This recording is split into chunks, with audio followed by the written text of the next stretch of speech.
Hey guys, tonight we're heading to a place where the snow is older than your family tree. The tree's grown like they've got opinions, and the only thing warmer than your mittens is maybe the bear that's been watching you from the woods all week. That's right, you're waking up deep in the Siberian taiga inside a fur-lined shelter that's more animal than architecture as a 19th century trapper trying to survive a winter morning where even your breath feels like it needs a scarf.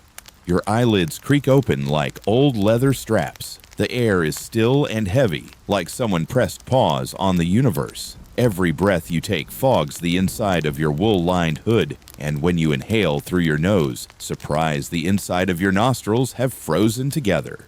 Again, you blink slowly, mostly to check that your eyelids haven't also frozen shut. So far, so good. There's no sunlight here, not yet. In January, the sun doesn't so much rise as it sort of leans over the horizon with the energy of a tired raccoon. You've slept well. You've not died of exposure through the night inside a hut built from pine logs, bare grease, and stubbornness. The walls creak as the cold contracts the wood, making strange little pops and sighs. It's like your cabin is also waking up and trying to remember why it chose this lifestyle. You lie curled up inside a cocoon of furs, some stitched from fox, others from reindeer, and one that may or may not have once belonged to something with horns and a serious grudge. Your body heat has created a warm pocket under the blankets, and your first terrible decision of the day is realizing that you must leave this pocket, because nature doesn't care if you're comfy. You roll onto your back and exhale. The vapor from your breath hits the cold air and instantly becomes a miniature fog bank above your face. You watch it drift lazily upward until it freezes into a delicate mist on the inside of your own fur hat. Now you're wearing a frost crown, royalty, but make it freezing.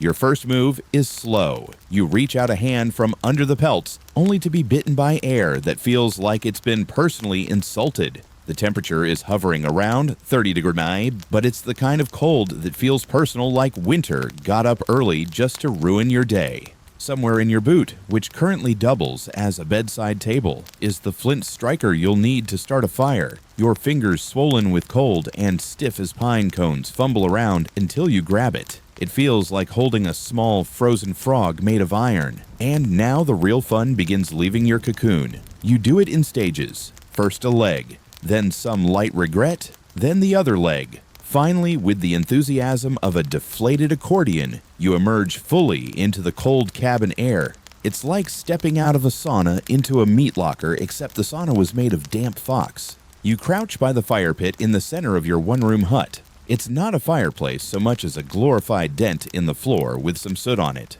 Around it, last night's embers glimmer faintly like sleepy fireflies. You add a few dry twigs, okay, mostly dry, and blow gently. The flames catch eventually, and you feel a weak flickering sense of hope return. You rub your hands together, mostly to remind them they're still part of the team. Once the fire begins to whisper warmth into the air, you sit back on your heels and listen.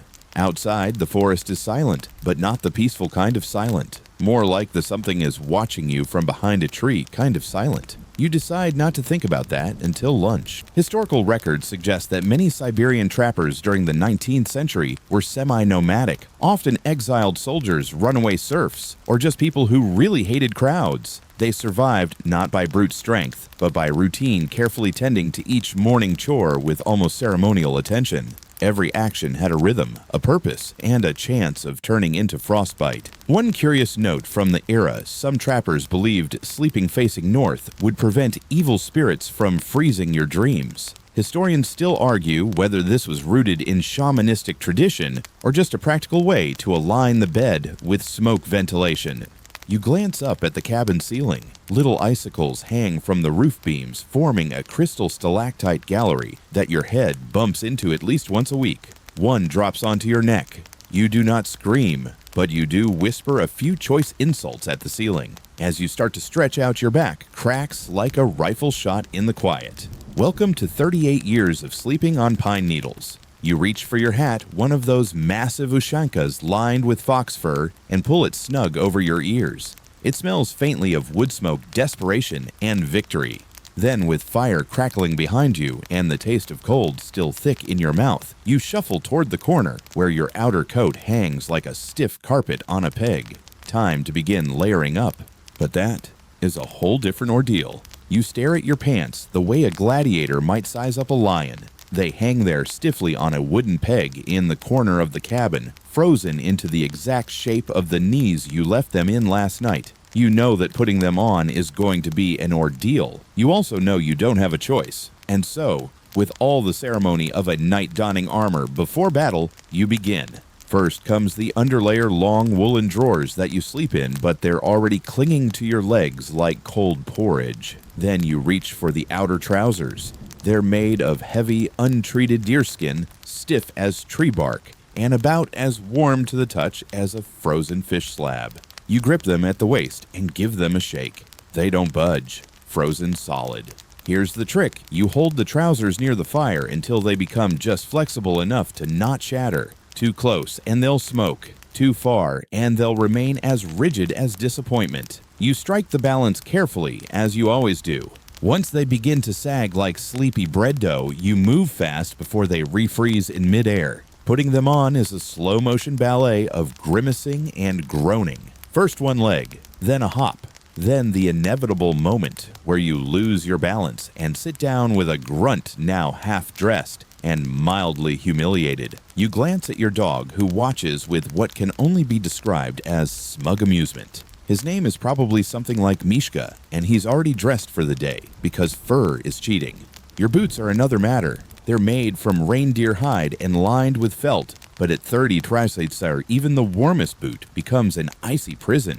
You try warming them over the fire like yesterday. Yesterday, you accidentally melted the sole.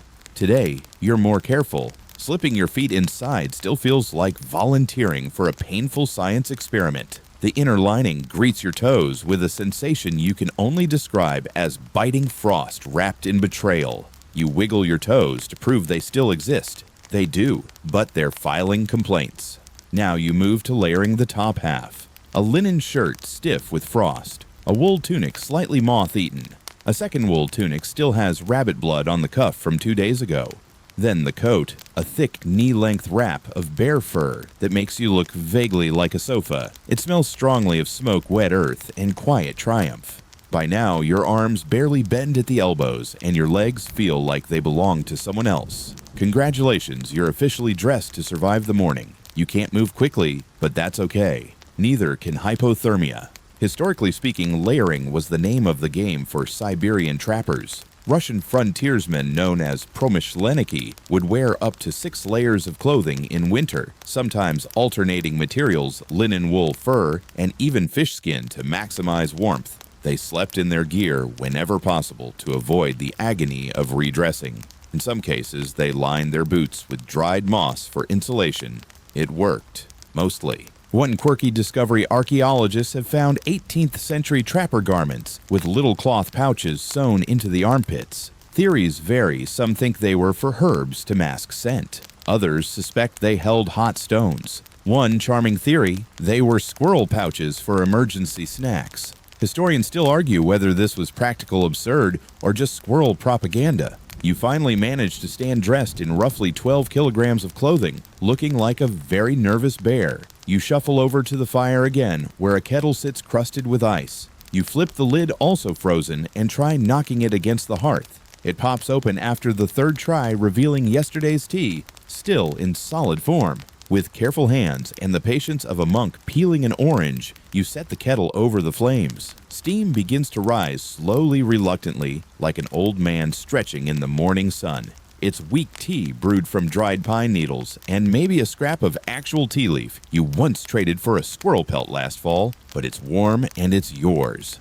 You sit on your haunches, sipping it like it's a rare treasure. The cabin creaks again, louder this time. Maybe it's expanding in the warmth. Maybe it's judging your fashion sense. Outside, a dull gray light begins to filter in through a slat in the wall. It's not dawn, not really, but a sort of twilight that will last until lunch. Enough to see your breath. Enough to see the hoarfrost curling on the window frame like delicate sugar lace. You think about skipping the trap line today. Just for a second. Then you remember, if you don't check your traps, you don't eat. And if you don't eat, you become someone else's trapline story. You rise slowly, awkwardly, like a man who is deeply considered simply becoming a floor mat. You pat down your gear, grab your mittens from the hook by the door, they're still wet from yesterday naturally, and step toward the exit. The door creaks open with the sound of wood reluctantly parting from wood. Outside, a white world, endless snow, the kind that swallows sound, the kind that makes your every step feel like a secret. You brace yourself. Time to face the morning, time to see what the forest has in store. And maybe if you're lucky, your pants won't freeze to your legs mid-hike. Fire crackling behind you, layers creaking. With each movement, you crouch again. This time, not for warmth, but for the daily challenge that separates survivors from popsicles lighting the morning fire properly, or more accurately, relighting it. Technically, you already have a fire, but it's more of a decorative ember right now, like a sleepy glowworm doing its best. You squint at the coals. They blink lazily back at you. Your fingers, meanwhile, are staging a protest. They've gone from slightly numb to hard to categorize. You try bending them. Nope.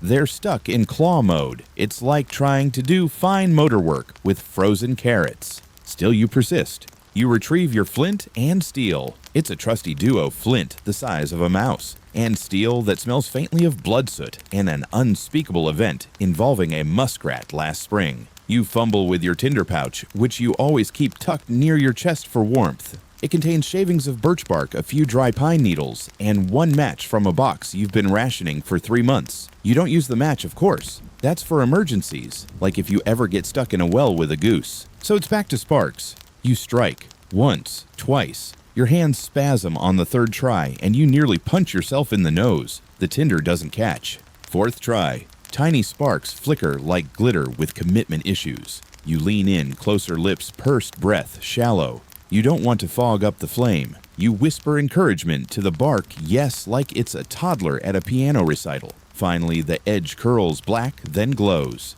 Success. The fire accepts your offering and flares. Weakly at first, then with a soft whoosh that feels like applause. And now the sensation returns to your fingers, not from heat, but from a burning, stinging wave of pins and needles that says, "Hello, we are alive, and we are angry." You wince. You shake your hands. You consider biting them in revenge, but decide against it. This whole ritual would have been unremarkable in a warmer climate, but in Siberia, lighting a fire is a full-body commitment. One wrong move and you're rubbing sticks together while crying quietly into your mittens. Historically, Siberian trappers relied on a variety of fire-starting tools. Flint and steel were common, but some used slow-match rope, treated with saltpeter or charred fungus known as amadou. There's even a fringe theory that some early trappers would carry slivers of magnesium from trading posts, but most historians dismiss this as apocryphal. What's clear is that fire starting was a daily gamble. Failure meant frozen breakfast, or worse, no thawed boots. And here's a quirky tidbit for you. Some trapper journals mention using dry animal dung as a backup fuel when wood was wet or scarce. Reindeer droppings, for instance, burn slowly and don't smell too bad, assuming you already smell like someone who lives in a fur-lined jar. You toss a few more twigs onto the flames and sit back basking in the hard-earned warmth. The fire pops and crackles, releasing scents of pine resin and yesterday's cooking accident. The glow paints the inside of your cabin with amber shadows. You notice the frost on your mustache has started to melt. Congratulations, you now look like someone who cried in a snowstorm. Then you glance at your hands again. Still red, still sore, but they're moving now. Mostly. You flex them, make a fist, then try to extend your fingers one by one. It's like teaching a spider how to high five. You wrap your hands in a fur muff. Yes, it's slightly singed on one edge, but it's warm. You hold it to your chest like a cherished pet. Your dog snorts from the corner, deeply unimpressed. He's stretched out on a pile of pelts like a king belly up, not a care in the world. If he could speak, he'd probably say something like, "Maybe try being born with your own fur next time." Outside, the light has brightened from mild doom to cold optimism. A grayish dawn filters in, gently revealing the edges of the world. Time to start thinking about water. You'll need some for tea or soup, or maybe just to remind your body that hydration is real. You look at the birchwood bucket in the corner now, a solid chunk of frozen optimism. You chip at it with your knife until you get enough slush to scoop into a tin pot. It's a delicate operation. The pot sits on the fire. Steam begins to rise. You watch it like a man who hasn't seen fog in years. Historians still argue whether early Siberian cabins were designed to trap heat or simply to slow the escape of it. Some claim insulation came from packed snow walls and bark layers, while others argue the secret was low ceilings and body heat. All we know is if your fire went out overnight, you were basically camping inside a wooden freezer. You feel the stiffness in your shoulders start to ease. You stretch one arm then the other until your spine cracks like a branch. Not painful, just dramatic. The fire's now full and bright. Your cabin smells alive again. You take one final sip from your reheated tea, still tastes like pine and regret, but it's warm. Outside, the snow awaits. But inside, for just a few minutes, you've got warmth, movement, and a working set of fingers, which means it's time to step out and start the real work of the day. But first, you need to check the traps. And for that, you'll need snowshoes, a walking stick, and at least one strong opinion about squirrels. The fire crackles behind you as you buckle your snowshoes, which have the ergonomic charm of two flattened tennis rackets strapped to your feet with rawhide and regret. You're headed out to check the trap lines, your lifeline in this frozen world, your version of a morning commute. Except instead of traffic, there's knee-deep snow and the vague possibility of being watched by something with teeth. The door creaks open like it's bracing itself. Outside, the Siberian taiga stretches in every direction, white and silent and older than memory. Snowflakes drift in lazy spirals like they forgot where they were going. You step out. The first crunch under your snowshoe is deep and satisfying. A small victory. You're vertical dressed and mobile. So far, you're winning the day. You make your way toward the line of traps you set yesterday. Thin wire snares for rabbits, heavier steel jaws for foxes, and one very experimental deadfall that may have accidentally flattened a log instead of a marten. It's a quiet trek. The trees creak faintly in the cold, like old men gossiping. With every step, your snowshoes leave wide paddle-like prints. You've walked this path so many times you know exactly where the snow dips, where the pine boughs sag low enough to swipe your hat off, and where you once slipped and face-planted so hard that even your dog winced. The traps themselves are spaced about 30 paces apart, marked with little strips of cloth or birch bark tied to trees. You check the first one empty. Not surprising. You reset the snare with half a frozen carrot because if you were a rabbit, you too would risk your life for produce in January. Second trap disturbed. The snow is brushed oddly and the bait is gone. No fur in the teeth, no blood on the snow. Likely a clever ermine, your mortal enemy in miniature. You mutter something under your breath that would sound deeply insulting if only the ermine spoke Russian. Third trap bingo. A snowshoe hare, white as the world around it, lies caught by the paw.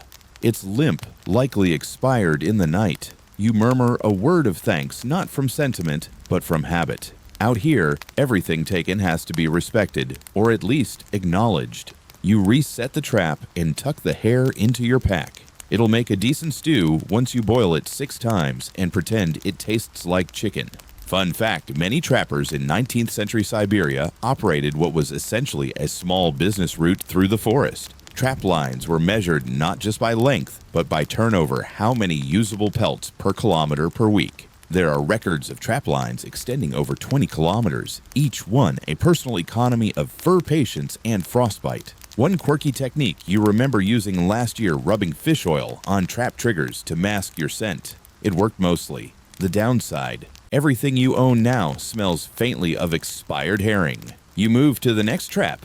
It's one of your heavier sets baited for foxes. There's a disturbance in the snow. Your breath catches. You step forward and brush away the powder. Nothing. Just a fallen pine cone and some very disrespectful tracks. You sigh, turn, and notice something else, your own prints. They're being slowly covered by falling snow, the world erasing you in real time. It's strangely poetic. You pause for a moment, listening. No wind, no birds. Just you, the traps, and the trees. Suddenly, the dog perks up. ears alert. His name might be Mishka or possibly Boris. You change it daily depending on his behavior. Today, he's Sir Barks a lot. He sniffs the air, then huffs. Probably a fox nearby or a very judgmental squirrel. Either way, you move on. Next trap success. A pine marten caught cleanly. The fur is soft, dense, valuable. This one will trade well, maybe even fetch a chunk of bread and a rare slice of cured pork if the trader isn't in a mood. You wrap it in cloth and slide it into your bag. Historically, pine marten pelts were prized in Russian fur markets. By the 1800s, fur from Siberia was so central to trade that it was called soft gold. Entire caravans were organized to collect, sort, and transport pelts to major hubs like Irkutsk or even Moscow. Some trapper families became minor nobility based purely on fur wealth, though most just ended up with better hats. Historians still argue whether the trapping economy truly empowered individuals or just replaced one kind of hardship with another. Either way, it was better than starving, usually. You pause at a frozen stream where one of your traps is half buried in snow. You kneel clear the powder and see nothing, not even bait. Whatever came through was smarter than average. You narrow your eyes, whisper a promise to the thief, and rebait it with leftover fish skin. It's not the bait you'd choose, but it's what you've got. Out here, you get creative or you go hungry. By now, you've checked 7 traps, 2 hits, 3 misses, and 2 mysterious disappearances. Not bad, not great, just trapping. You stretch your back, the layers of fur and wool groaning with you. Your breath hangs in the air like ribbon curling toward the trees. The sun is trying bless its weak little heart to peek over the horizon. You glance at it. It looks tired too. Then from the tree line, a sound soft rhythmic crunching. You freeze. Your dog freezes. For a moment, everything is still. Then a gust of wind passes, shaking the snow off the trees. It was just ice shifting. Probably. You exhale. Shake your head. You've got more traps to check and less daylight every minute. So you hoist your bag, adjust your snowshoes, and trudge on, hoping the next trap contains fur, not questions. You trudge deeper into the trees, snowshoes crunching rhythmically, like the forest version of a ticking clock. The cold no longer bites quite so sharply now that you're moving, but it still lingers around your fingertips like a nosy ghost. You make your way toward one of your favorite traps, the one you've nicknamed the hopeful one, not because it always delivers, but because it almost never does. It's the ermine, again. You spot the scene before you even reach it. The trap's been triggered, the bait's gone, and there's not even a tuft of fur left behind. Just delicate paw prints in a mocking little dance all around the snare. It's like the ermine took the time to stage a performance. Thank you for the snack. Do come again. You sigh. That little weasel, both literally and spiritually, has outsmarted you for the 4th time this week. You crouch to inspect the trap. It's perfectly set, not rusted, not frozen. The bait was fresh. The snow around it is disturbed in a telltale spiral. This wasn't an accident. This was a theft. A very small, very smug theft. You glance at the dog. He licks snow off his nose and pretends not to care. Traitor. You reset the trap with what you consider your ultimate bait, a tiny cube of reindeer fat, soft, pungent, practically glowing with promise. If this doesn't lure the ermine in, nothing will. Or worse, it will again, and he'll take it and leave you nothing but regret.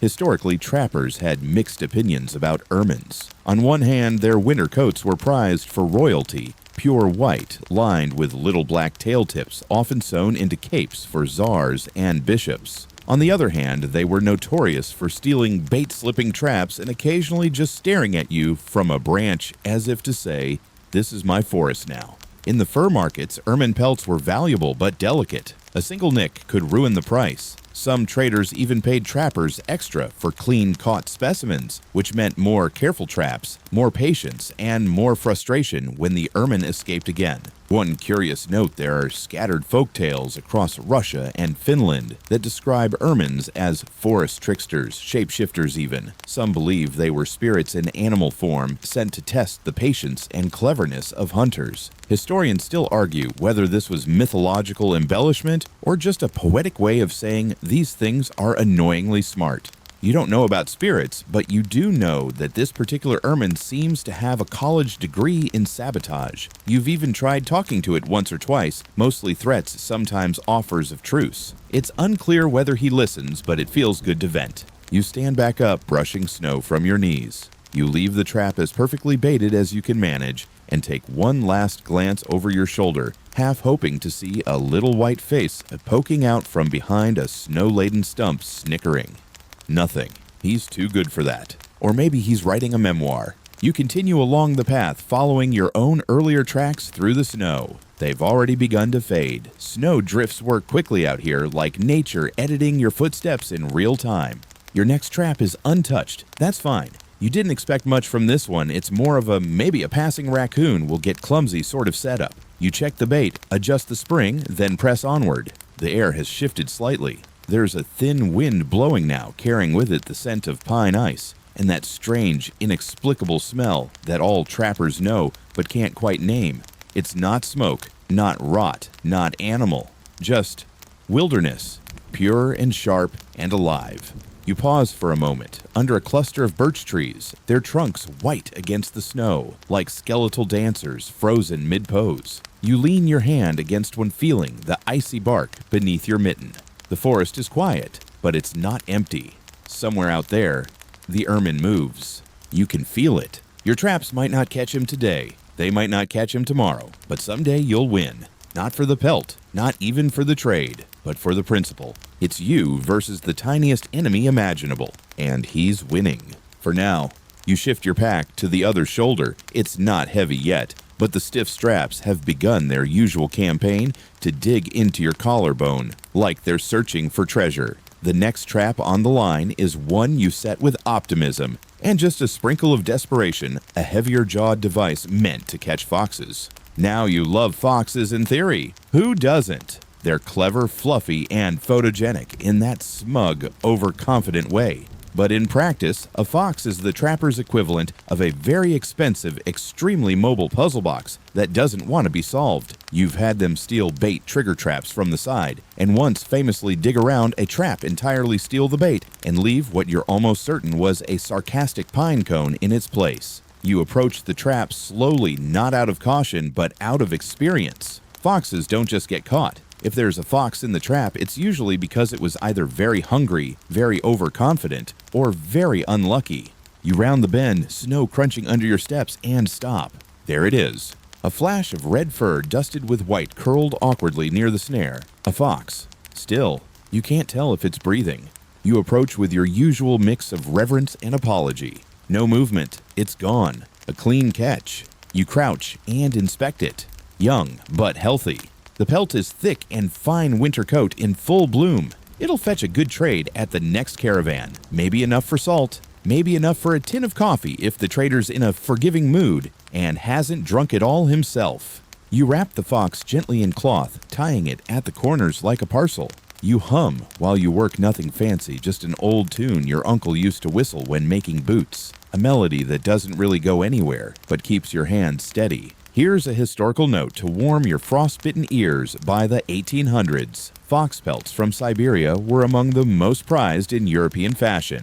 Red foxes were popular, but it was the cross fox and the rarer silver fox that earned astronomical prices. Some trappers who stumbled upon a silver fox pelt in pristine condition could trade it for months' worth of supplies, or even secure a marriage proposal, depending on how lonely the village was. Quirky detail foxes were once believed to be immune to freezing temperatures due to their behavior of curling tightly with their tails over their faces. Trappers inspired by this began designing fur hoods with foxtail brims that mimicked this insulation technique. Whether it worked or just looked stylish is still debated. Historians still argue whether the fashion was practical survival gear or just a reason for French nobles to buy more hats. As you rise, another thought strikes you, the eternal question: do you keep going now or return to camp to drop the catch?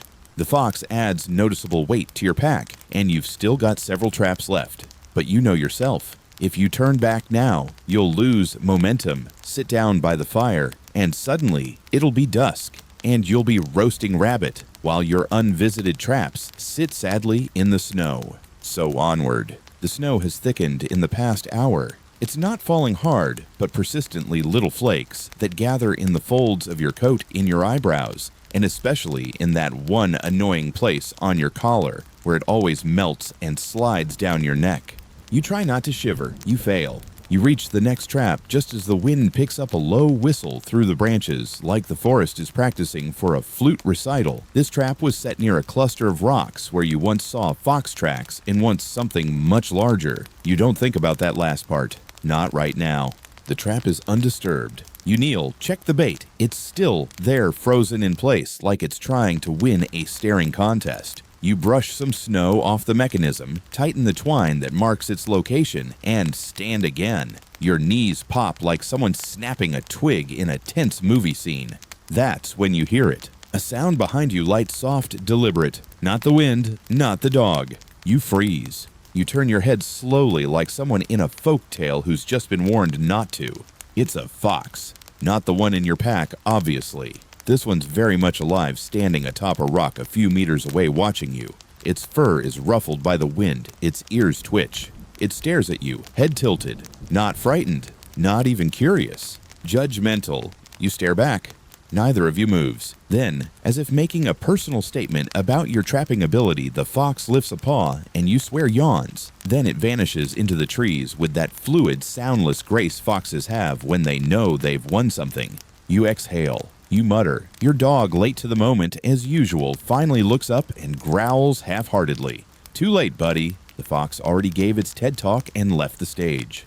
You keep walking. There are still traps to check. Still bait to set. Still enemies in small, adorable packages waiting to test your patience. And somehow, even in the freezing cold, even weighed down with snow and fur, you feel strangely awake, alive, challenged. The forest always gives, sometimes a pelt, sometimes a glare, and occasionally a reminder that you're not the only one keeping score. You adjust your pack again, which now has the unmistakable sag of modest success. A rabbit, a marten, and a fox, by no means a record-breaking haul, but not bad for a Tuesday in the taiga. You press on toward the final traps of this morning's route, legs tired, fingers aching, but hearts strangely light. The next stop is not a single trap, but what you affectionately call the fur court, a cluster of 3 snares you arranged in a circle around a thicket where you once saw animal prints crossing over each other like a drunken game of hopscotch. It's where you set your most optimistic traps because if there's one thing you've learned as a trapper, it's that desperation and creativity often share a tent. First snare empty. The bait, however, is missing, which means either something small got lucky or you've just fed another passing thief. Probably that fox again, or his cousin, or his entire extended family who view your trapline as a seasonal buffet. Second trap sprung. You hold your breath, brush away the snow. A tuft of fur, brownish, short, not marten, not rabbit, beaver. You lean in closer. Sure enough, there are gnawed twigs nearby, cut at the perfect 45-degree angle that screams beaver was here. But no catch. The trap triggered caught a paw maybe, but didn't hold. You sigh and reset it this time, adding a sliver of fish skin jerky. It's not traditional bait for beavers, but then again, you're not a traditional man. You recall that fur traders used to prize beaver pelts above nearly all others. In fact, the beaver trade practically built Canada and helped fuel the Russian Empire's expansion eastward. In Siberia, beaver fur was known to fetch 2 to 3 times the price of fox. Soft, dense, waterproof, it was the Gore-Tex of the 17th century. Quirky detail. Some nobles believed beaver pelts had medicinal properties, especially when worn on the chest to treat winter melancholy. Historians still argue whether this belief came from folklore or from people just really loving the feeling of hugging a beaver in hard times. Third snare success. Not a beaver, but a sturdy specimen of another kind, a stoat in full winter white. You crouch down to examine it. Caught cleanly. Its tiny paws are curled in the body light in your hand, no larger than a mitten. You wrap it delicately in cloth and place it in your pack, resisting the urge to apologize for how cute it is. You've done this for years, but even you aren't immune to tiny paws. You take a moment to stretch your back, rolling your shoulders with a satisfying crackle. The wind has picked up again, pushing lazy snowflakes into a more purposeful dance. The kind that stings when it hits your cheeks. Time to think about trade. Back at camp, you've got a stash rolled furs wrapped in oilcloth kept dry beneath a raised wooden platform. You're building up for the monthly fur caravan that passes through the region. The caravan leader is a man with half a mustache and a full sense of humor who once tried to convince you that he could trade you an accordion for 3 fox pelts. You declined, barely. Fox fur, you know, goes fast. But it's not just about quantity. Traders look for quality. No rips, no snowburn patches, no weird smells looking at you pine marten. Beaver stoat sable, they fetch the highest prices. But in lean years, even well-caught squirrel pelts can be bundled into tradable lots. You once met a trapper who caught 35 squirrels in a week and traded them for a whetstone and a bottle of vodka. When asked how he caught them, he just smiled and said they were overconfident. Now, carrying 2 small animals and a fox pelt, you calculate in your head. This week's haul might be enough for flour salt, and if the trader's in a good mood, a tin of lamp oil that doesn't smell like feet. You make a mental note to separate the fox fur from the stoat to keep the latter from absorbing too much scent. Even furs need boundaries. Your dog trots up beside you and sneezes violently, kicking snow into your leg. You thank him sarcastically. He sneezes again just to make his point. You begin the walk back toward camp, the sky now a faint smudge of silver above the pines. It's not quite noon, but the light already feels tired, like it's considering calling it a day. In winter time in Siberia stretches oddly. Mornings feel eternal. Afternoons barely exist. And evenings fall like someone turned off the world. You pause at the last marker tree and glance back at the trapline. No visible movement, no lingering foxes, no ermines holding tiny protest signs, just snow and silence. You nod once as if sealing a contract with the forest. You'll be back tomorrow. You always come back. You return to camp with the gait of someone carrying success fatigue and a few stubborn snow clumps. In places, snow was never meant to be. Your boots leave long, slow tracks across the clearing like a sleepy bear on an urgent mission to get back to bed. The dog trots ahead, tail up, ears alert. He knows this part of the routine: drop the gear, stoke the fire, warm up the toes, and start thinking about lunch, possibly in that exact order of importance. Your cabin waits for you like an old friend, grumpy, slightly damp, but solid. The roof still carries its fluffy snowcap, the walls are still standing, and your fire inside is still flickering with the fragile enthusiasm of a candle in a cave. You push the door open and step inside, immediately hit with the earthy scent of smoke, fur, boiled tea, and a faint trace of something you don't quite recognize. You sniff. Is that fish from where you look at the dog? He avoids eye contact. You drop your pack near the door and pull off your mittens, which are now stiff with frost and betrayal. You set the pelts gently on a wooden slab by the fire. Your drying board. It's warped, stained, and has a suspicious bite mark in one corner, but it works. The fox goes on top. The marten and stoat, smaller and more delicate, get arranged with extra care like furry little treasures. Now it's time for your favorite tool. No, not the musket, not the knife that also works as a spoon. You reach into your gear bag and pull it out, a lovingly worn blade with a blunt spine curved like a tiny canoe. The end is rounded, slightly scooped, and just sharp enough to slice dried meat, pry open fish scales, or ladle hot soup if you're willing to risk a mild metallic tang. It's not elegant. It's not even really a design, but it's yours.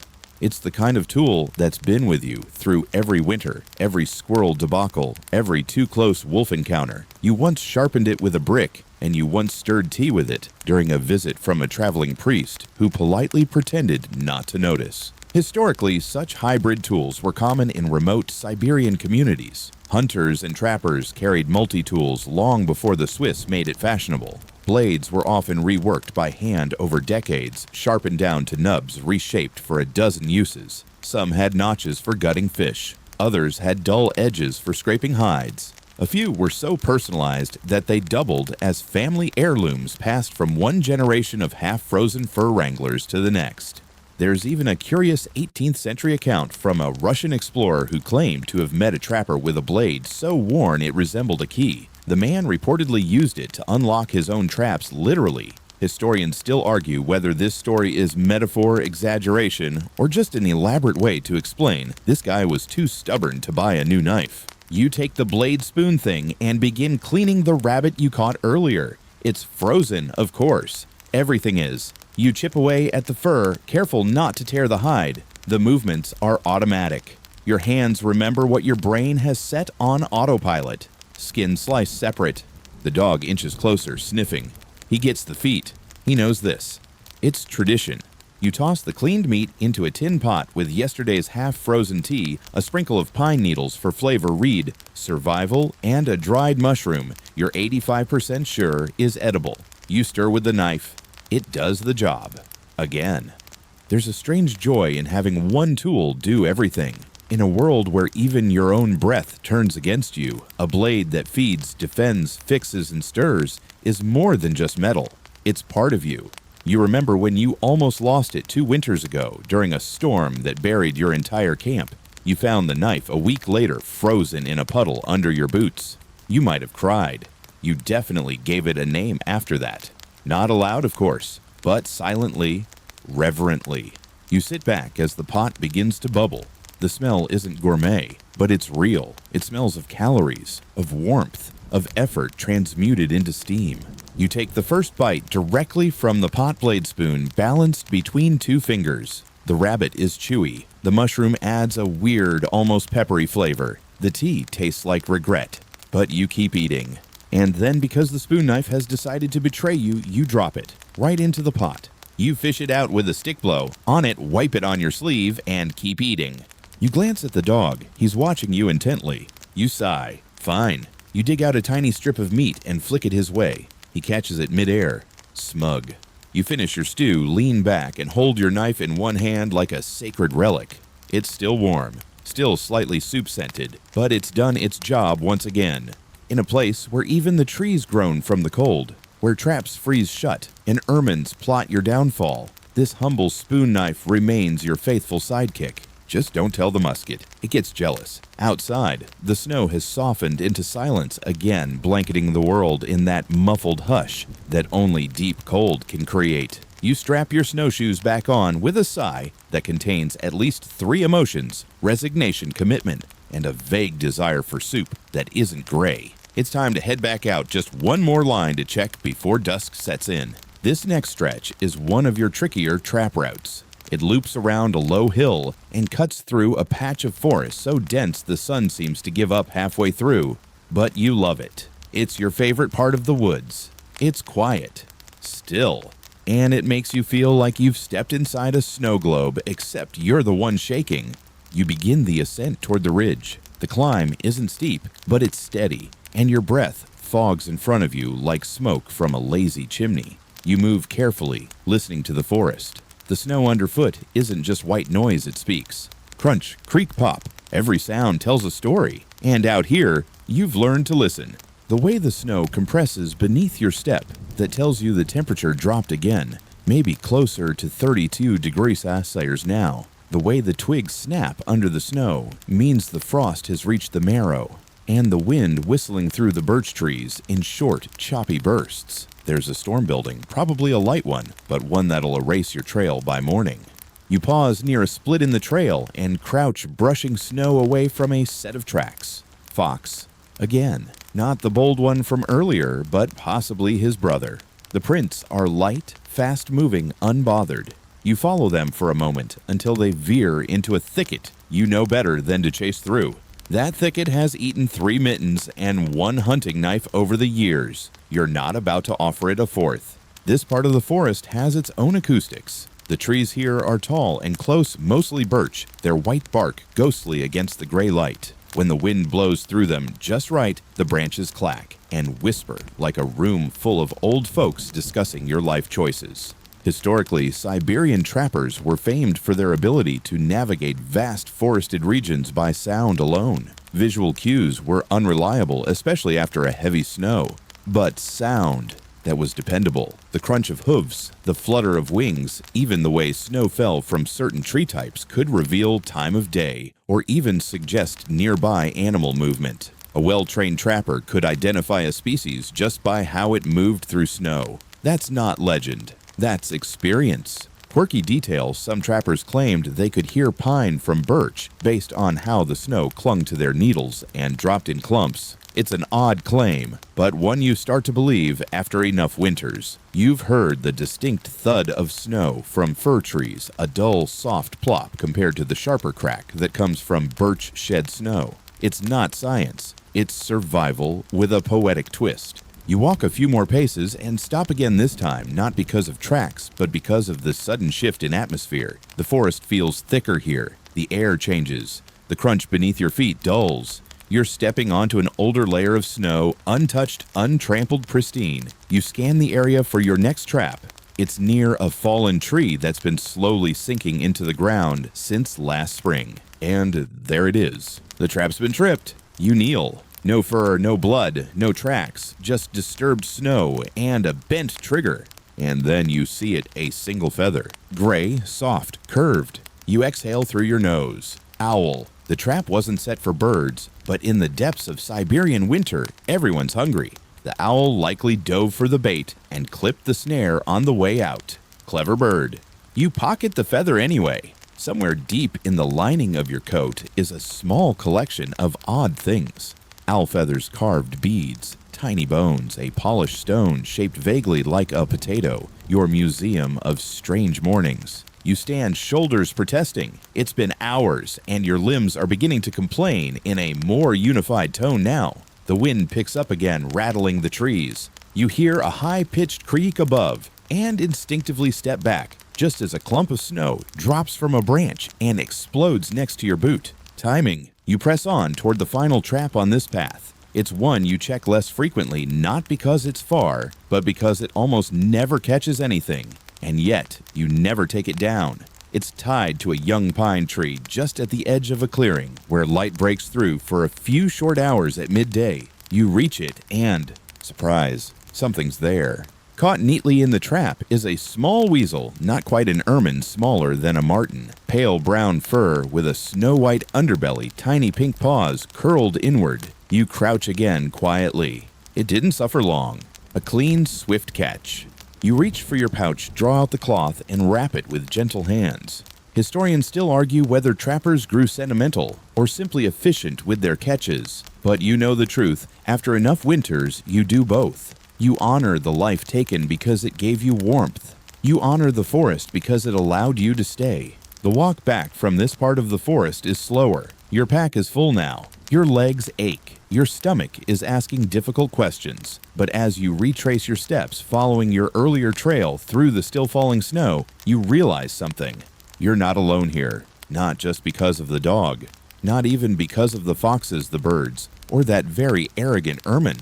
But because the forest knows you. It breathes with you. It watches you. It might never say anything, but it remembers. And for a trapper, there's comfort in that kind of silence. You reach the crest of a low hill as the sky starts to shift from slate gray to something even less enthusiastic, faded steel maybe. It's that part of the day where you can't tell if the sun is rising or giving up. You pause to catch your breath and glance back the way you came. Your trail of snowshoe prints snakes off into the trees, already softening under fresh flakes. Within an hour, nature will erase the evidence that you were here at all. Typical. You scan the horizon, no movement, no wolves, no foxes, not even a cheeky squirrel. Just you, the wind, and a lot of white, which makes this the perfect moment naturally for your musket to jam. It's not that you wanted to test fate. You just figured, as always, it was wise to carry the thing while checking the traps. Not that you expected anything to leap out at you. You just like the reassurance of holding it slung across your back, like a faithful, if emotionally distant friend. And now it's acting up. You crouch under a snow-laden pine shielded from the wind and unsling the musket. It's an old flintlock, probably older than you, possibly older than your cabin. The stock is worn smooth by years of gloved hands. The barrel is wrapped with a strip of cloth to keep the snow out. The trigger guard is loose again. You peer down the barrel and sigh. Iced over, of course. Historically, this was every trapper's nightmare. Flintlocks weren't designed for 30 a degree. Powder refused to spark. Locks froze shut. Moisture from your breath alone could render the weapon useless if you looked at it wrong. Some trappers preferred bows in winter, less maintenance, quieter, and crucially, they didn't freeze. But others like you were stubborn. And let's be honest, bows don't make quite the same sound when you sling them over your shoulder dramatically. You're not about to give that up. You fumble with the flint, tapping it with your blade handle. It sticks. You groan, even the dog size. Finally, after a minute of careful tinkering, muttering, and one or two whispered curses that would confuse any passing priest, you manage to loosen the mechanism. The flint shifts back into place. You knock the barrel gently against your knee to break up any ice crystals. Then, for good measure, you blow gently across the lock only to inhale a flurry of powdery snow that flies directly into your face. This is fine, you're fine. Once reassembled, the musket settles back into place on your back like an apologetic cat. You give it a pat more for your own reassurance than anything. There's a strange comfort in the rituals of maintenance. As frustrating as they are, they're also grounding. You know exactly what to do even when everything's frozen. There's a rhythm to it. Check the pan, tap the flint whisper, a threat wipe your goggles with a mitten, question your life choices, proceed.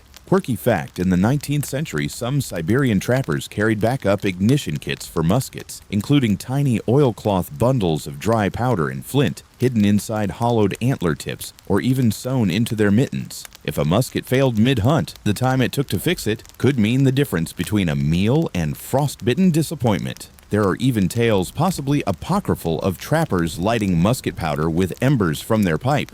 Historians still argue whether this is true or just a dramatic retelling from someone who liked to sound cool. You stand again, snow squeaking beneath your snowshoes. The wind has quieted, for now, and that's when you hear it.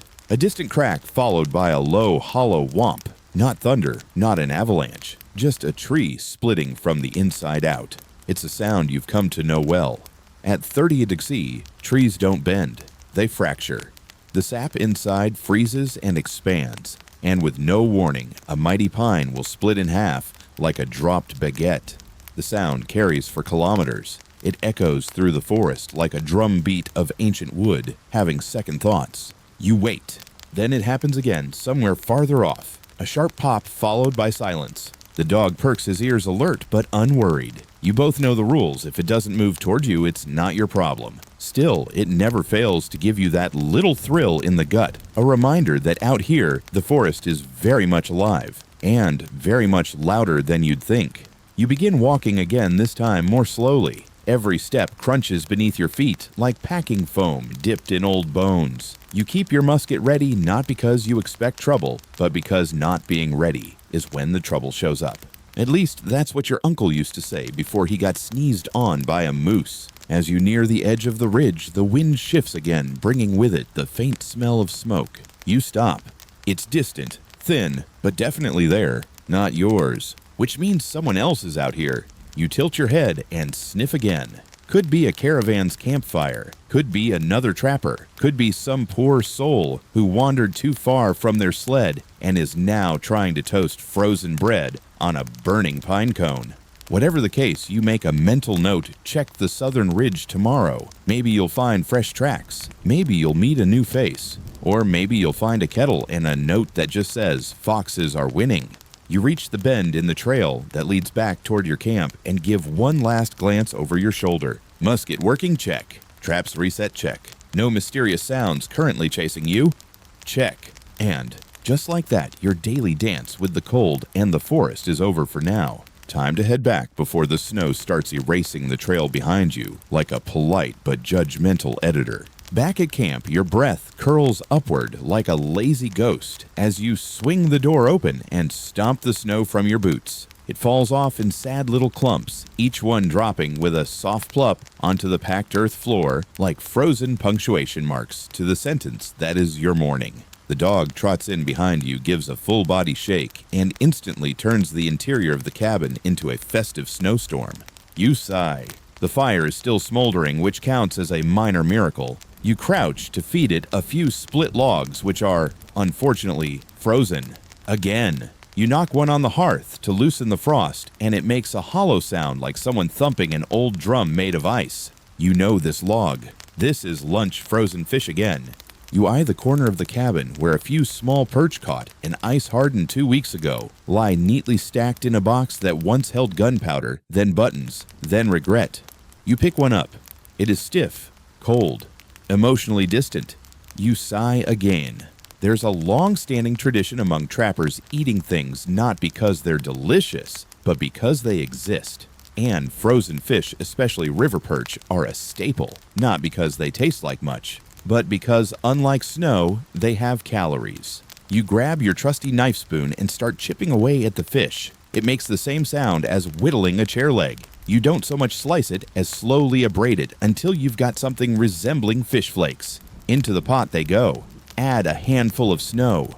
Stir. Whisper encouragement. Historically, trappers in Siberia depended heavily on preserved or naturally frozen food stores in the dead of winter. Frozen fish, often caught in late autumn and buried under snow or stored in natural ice cellars, became an easy go-to. The trick wasn't in catching them, it was in not breaking your teeth trying to eat them. Some would bury frozen fish beneath their sleeping mats to thaw overnight, but this often led to awkward smells, and on at least one occasion in your past, waking up with a fish in your armpit.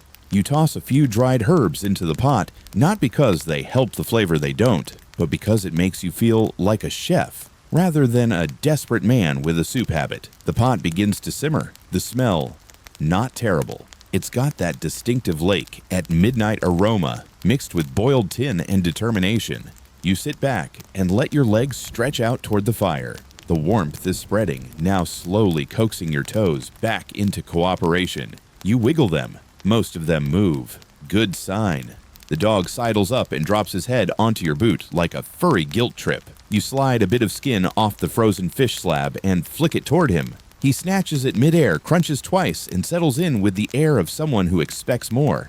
You stare into the pot and stir. It's the sort of food that makes you question life choices while accepting them at the same time, like lukewarm oatmeal or convenience store sandwiches. You scoop out a ladleful with your knife spoon and blow gently. Steam coils up into your face, bringing with it the faintest memory of river summer and the belief that food should have texture. You sip. It's hot. That's its best feature. It tastes like something a fisherman might use to clean his boots. You sip again. Better, sort of. Outside, the light is fading. Not dramatically, it just kind of shrugs. The forest dims by degrees. It's hard to tell when day becomes night out here. The sun doesn't set so much as vanish into a snowbank and take its ball with it. The soup, if we're still calling it that, is now reduced enough that you call it done. You finish what's in the pot and scrape the rest into a wooden bowl for later. Probably dinner, probably tomorrow's breakfast. You don't like to waste anything, including fish-based regrets. You sit back and let your eyes drift to the rafters. Above, icicles dangle like slow-moving daggers glittering with firelight. You count them. There are 6. One of them looks like it's planning something. You consider naming them. You shake the thought away. Trappers don't name icicles, except that one. That one definitely looks like a Vlad. You stoke the fire again, adding one more log, this one not quite as frozen as the last. It catches quicker, sends up a sharp burst of piney smoke that makes the dog sneeze. You smile, just a little. Lunch is over. Your belly is not empty, at least, and that's enough. The world outside is cold, distant, and full of creatures trying to outwit your traps. But in here, right now, you're warm fed and still in one piece. Tomorrow you'll eat something else. Maybe. Hopefully. But for today was fish. Again, the fire crackles lazily in the hearth as you sit back with that half-satisfied, half-numb feeling that only follows a hot meal that tasted like lightly seasoned ice. You stretch your legs, rub your knees, and glance toward the window, which is less a window and more a hole with ambitions. Through the thick frost and crooked pane, the forest looks still, but you know better. You've still got one more job before true rest. You groan quietly, stand up, and reach for your snowshoes again. Time to check the outer line, the one on the far ridge a little over a mile away. Normally, this wouldn't be a big deal, but today, as you grab your gear and sling it over your shoulder, your snowshoe gives a quiet, suspicious crack. You freeze. Not emotionally, you've been frozen emotionally since November, but physically. You lift the shoe and inspect the frame. Yup, a hairline fracture right along the curved toe where the sinew lacing meets the old wooden support. You prod it. It wiggles. Not good. Snowshoes are your lifeline in this terrain. Without them, you sink knee-deep in snow. Walking becomes crawling, and crawling becomes thinking about your life from the bottom of a drift. And of course, it's always the left one, the cursed one, the one that once got wedged between two trees and launched you face first into a pine cone. You sigh again. You consider returning to the cabin, but no, you're already halfway out the door, and you're stubborn, so you decide to fix it the way all trappers fix things, with twine spit and unrealistic confidence. You kneel down in the snow fingers, already going stiff, and pull a length of rawhide cord from your pouch. It's not exactly meant for repairs. It was originally for binding pelts, but it's strong and, more importantly, dry. You begin lashing the cracked frame, looping the twine over the break, cinching it down tight. You mutter encouragement to the snowshoe as if it can hear you. It creaks again. Not a good sound, not a fatal one either. Historically, trappers in regions like Siberia or Alaska made their own snowshoes from bent birch ash or willow laced with moose sinew or rawhide. A single break could mean being stranded miles from camp in waist-deep snow. Some carried tiny repair kits, including leather strips, small bone pegs, and, for the ambitious, a folding awl. One explorer's diary even mentions repairing a snowshoe mid-blizzard using spruce gum, a fish spine, and a bootlace. Historians still argue whether this is ingenuity or desperation with branding. You finish the binding and test the shoe. It holds. Wobbly, but it holds. You stand and gingerly shift your weight onto it. The snow beneath crunches. The shoe groans, then settles. Okay, it's functional. It might even survive the trip if you walk like you're carrying a cup of tea and a grudge. So you do. You move carefully, deliberately favoring the right side slightly as you trudge back into the forest. The dog trots beside you, occasionally glancing at your snowshoe like he's waiting for a slapstick moment. The snow here is deeper than before, freshly drifted and soft. Every step is a negotiation between balance physics and your personal tolerance for cold ankles. The path is barely visible now, but your body knows it. Muscle memory guides you. Then about halfway to the ridge, the inevitable happens. The snowshoe gives out with a snap that echoes with the sound of pure betrayal. Your left foot sinks instantly, knee-deep. You grunt and lurch forward, flailing a bit. Your right leg remains snowshoe-bound, while your left is now half-buried and questioning your decisions. It's like falling into a snow trap you set for yourself. The dog stops, tilts his head, possibly smirks. You pull your leg free slowly, like extracting a root vegetable from the earth. The sock is wet now, the boot filled with snow. You wiggle your toes. They do not wiggle back. You assess the damage. The snowshoe is now a modern art piece. You sigh. For the 8th time today. It's too far to turn back now, so you do what every trapper before you has done. You improvise. You grab a nearby spruce branch, thick, flexible, and about the length of your arm. You strip off the smaller twigs with your knife spoon and begin tying it directly to the sole of your boot, using more twine and a few grumbled prayers. It's ugly. It's lopsided, but it floats on snow better than your foot. Then you test it. Wobbly. Uneven. Splinters immediately stab your sock, but you can move again.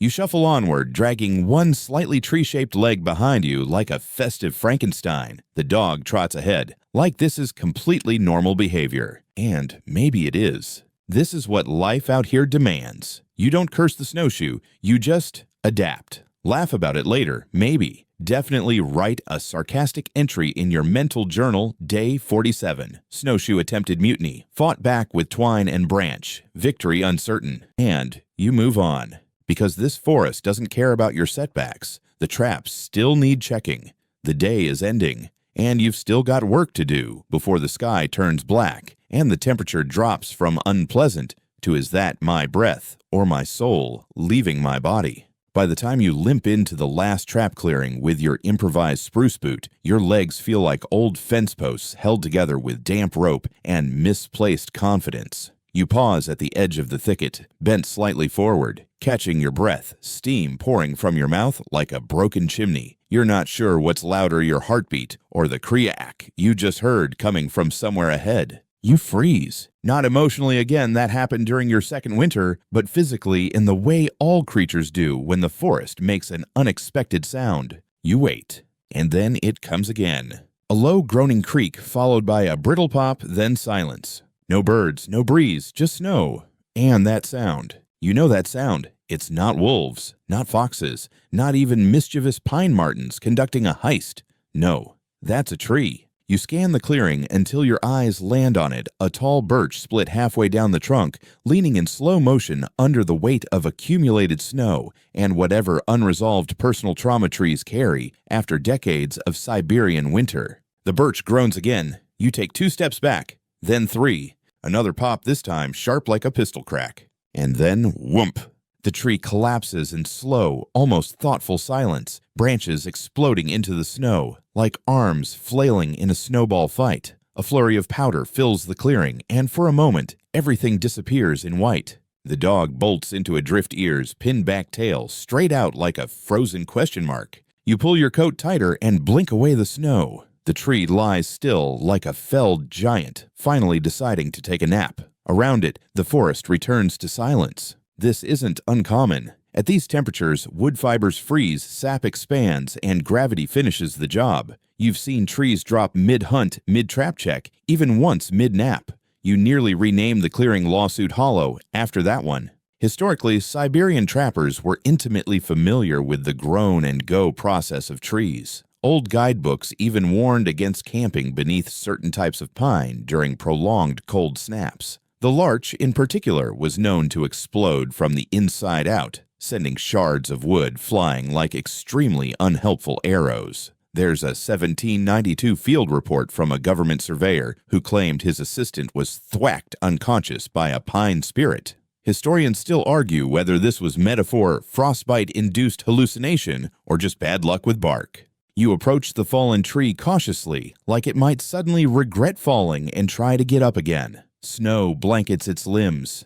Your trap, thankfully, is still intact, set a few meters beyond the crash zone. You check it. Sprung. No catch. You inspect the snow. Something large passed through. Not huge, maybe a lynx, or something slightly more mysterious. You find prints wide and padded, disappearing into the trees. Whatever it was, it took your bait and kept moving. You whisper next time. The dog huffs as if to say, "Sure you will, buddy." You reset the trap slowly. Your fingers are stiff, but not numb. Yet. You move with practiced ease, tensioning the spring, adjusting the trigger plate, tying the cloth marker to a nearby branch. The snow continues to fall, fine, dusty, barely there. When you stand again, the clearing feels different, not in a bad way.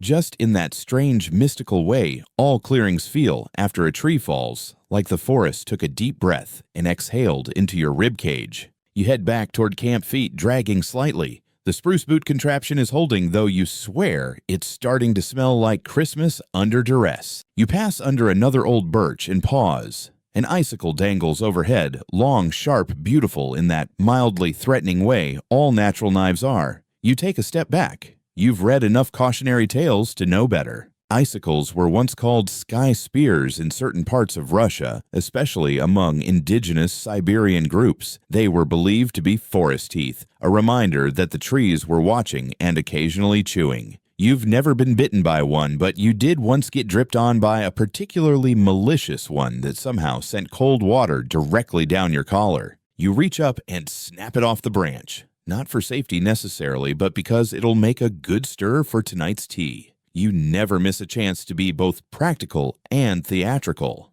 Back on the trail, your legs find a rhythm again. Crunch, shuffle, drag, adjust, repeat. The dog runs ahead, turns, trots back, repeats the loop like a tiny furry pendulum. You envy his energy. You do not envy his breath. As you near camp, you glance back over your shoulder. The forest behind you is quiet. The tree lies where it fell, dusted over already, like the snow is trying to hush its memory. And, for a moment, you feel oddly small, not in a bad way, just appropriately sized. A single figure moving through an ancient forest that bends and creaks and sometimes breaks, but always remembers. You step into your clearing. The cabin stands unchanged. The smoke curls from the chimney like a lazy thought. You made it back. Again. No injuries. No missing limbs, 1 collapsed tree, 0 crushed trap lines, and a tea-stirring icicle for your efforts. Not bad. Not bad at all. Back inside the cabin, you peel off your layers like a human onion. First, the scarf stiff with frost, then the mittens stiffer, then the coat which hits the floor with the thud of a fur-lined anvil.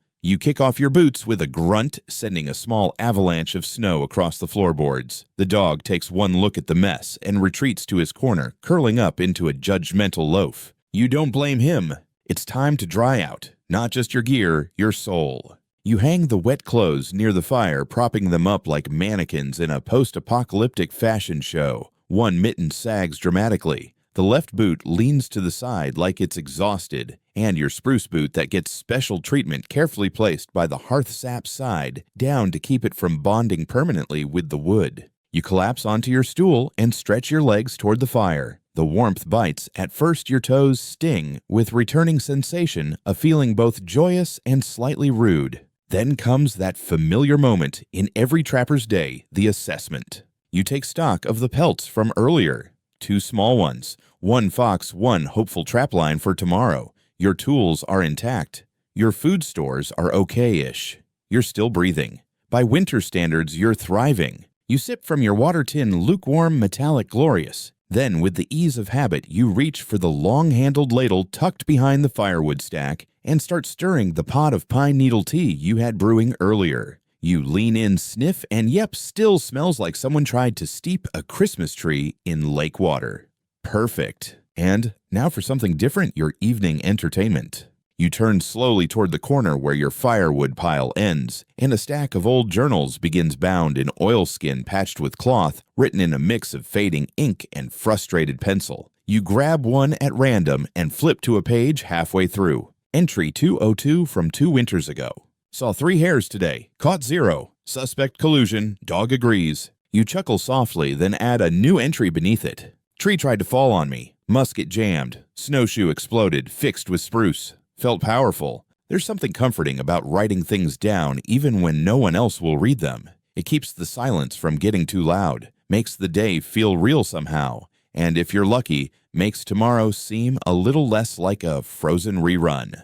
Outside, the wind picks up again, whistling through the cabin slats in that low, hollow way that sounds like a drunk moose playing a flute. You glance at the shutters. Still closed, still rattling, still barely attached. Historically, many trappers lived in cabins that were more wishful thinking than actual construction. Gaps were stuffed with moss or animal hair. Roofs were patched with birch bark and prayer. Windows, when present, were covered with animal membranes stretched taut like opaque skin. You once stayed in a place that had a window made of frozen urine, which worked surprisingly well until spring arrived and the whole back wall turned into a puddle. Quirky detail: some trappers believed whistling indoors during a storm would anger forest spirits, especially in cabins with bear hides on the wall. You have no bear hides, but you once sneezed loudly and lost your hat to the wind an hour later. Coincidence? Historians still argue whether cabin mishaps were spiritual punishment or just the natural result of living inside a glorified box of frozen bark. You stand again and move to the shelf above your workbench. It's cluttered with trinkets: a tooth from a wolf you didn't catch a button from a soldier's coat you found near the riverbank, a rock that's shaped exactly like a sleeping squirrel. Your most prized item: a small carved wooden figure, roughly whittled featureless, but wearing a tiny fur coat. You made it during your first winter when the days felt 20 hours long and the nights even longer. You named him Yakov, the reasonably brave. You pat him on the head for good luck. The fire crackles louder now, and the cabin is warm in that wonderful way where your clothes start steaming just a little. You stretch again. Your spine pops. You smell like smoked pine fish and tired. But you're safe. You're fed.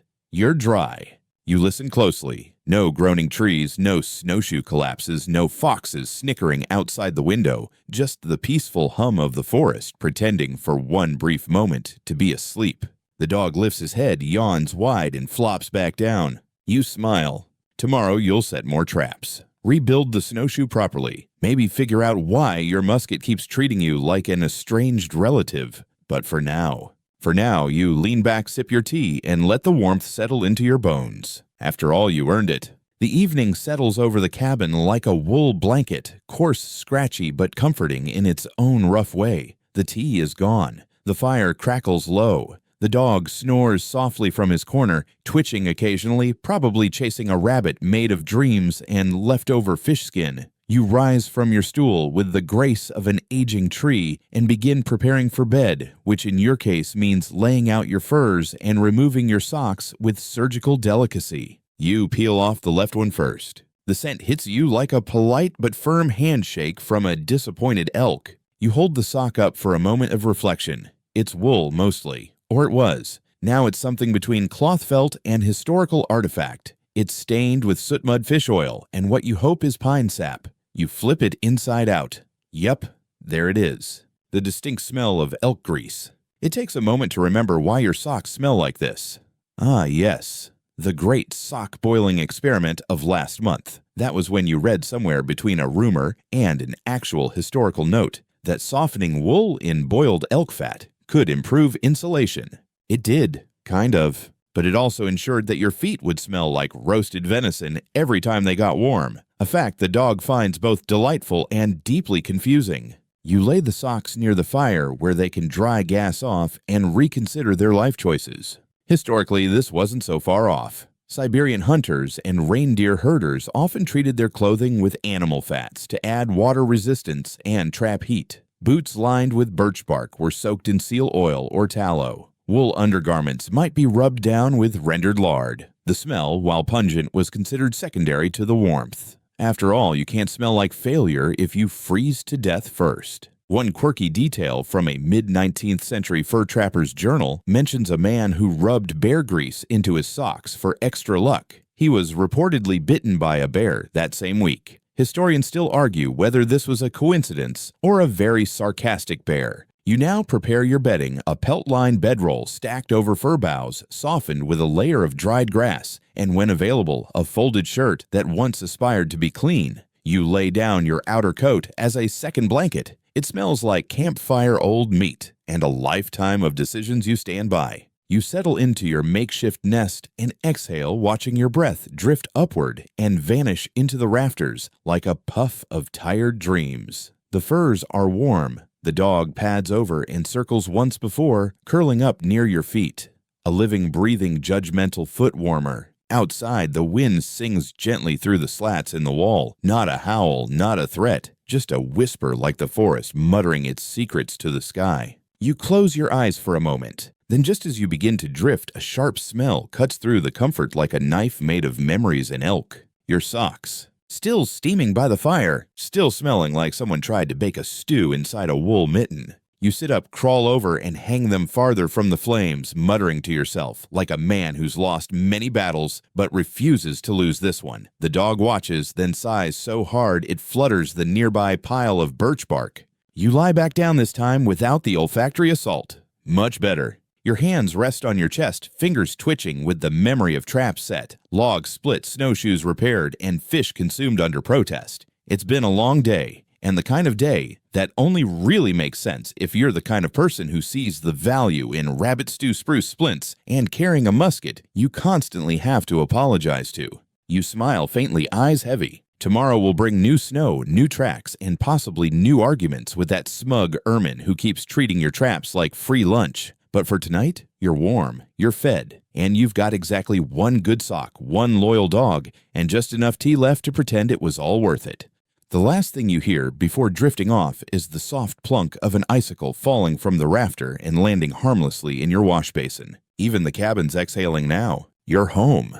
You wake up to the sound of something dripping slow, rhythmic, and persistent. At first, your sleep-fogged brain tries to interpret it as a pleasant forest sound. Maybe melting icicles, a leaky tea kettle, a patient squirrel slowly building a percussion instrument.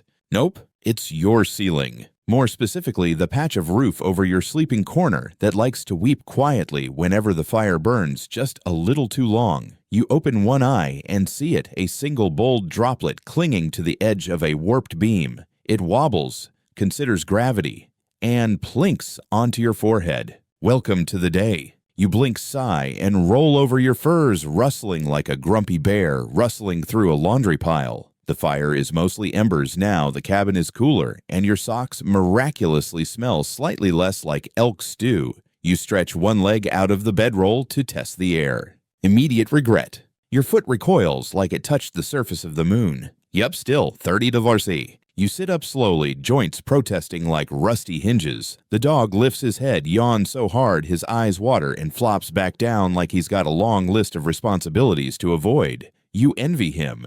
Your morning begins the same way it always does. Fire first, complaints second. You shuffle toward the hearth and begin coaxing the embers back to life. A few fresh logs, some dry birch bark, and that magical combination of focused breathing and quietly muttered insults. After a few minutes, the fire relents. It flares up with a little whoosh and begins to crackle. You hold your hands over it and feel your knuckles loosen like frozen hinges, easing back into motion. Then, with the groggy grace of someone who's already seen too many winters, you rise to inspect your boots.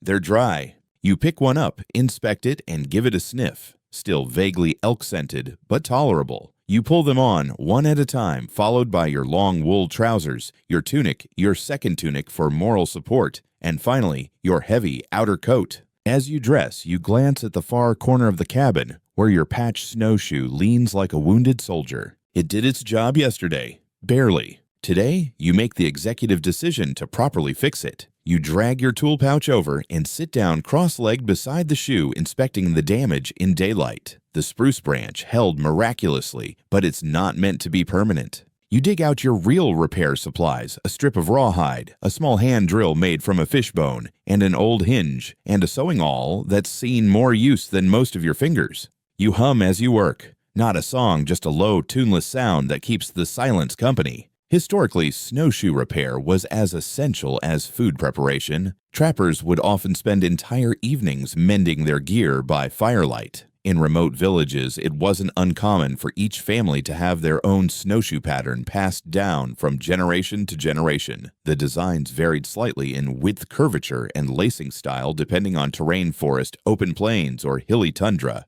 Your style. You call it survival chic. Wide enough to stay afloat, ugly enough not to steal.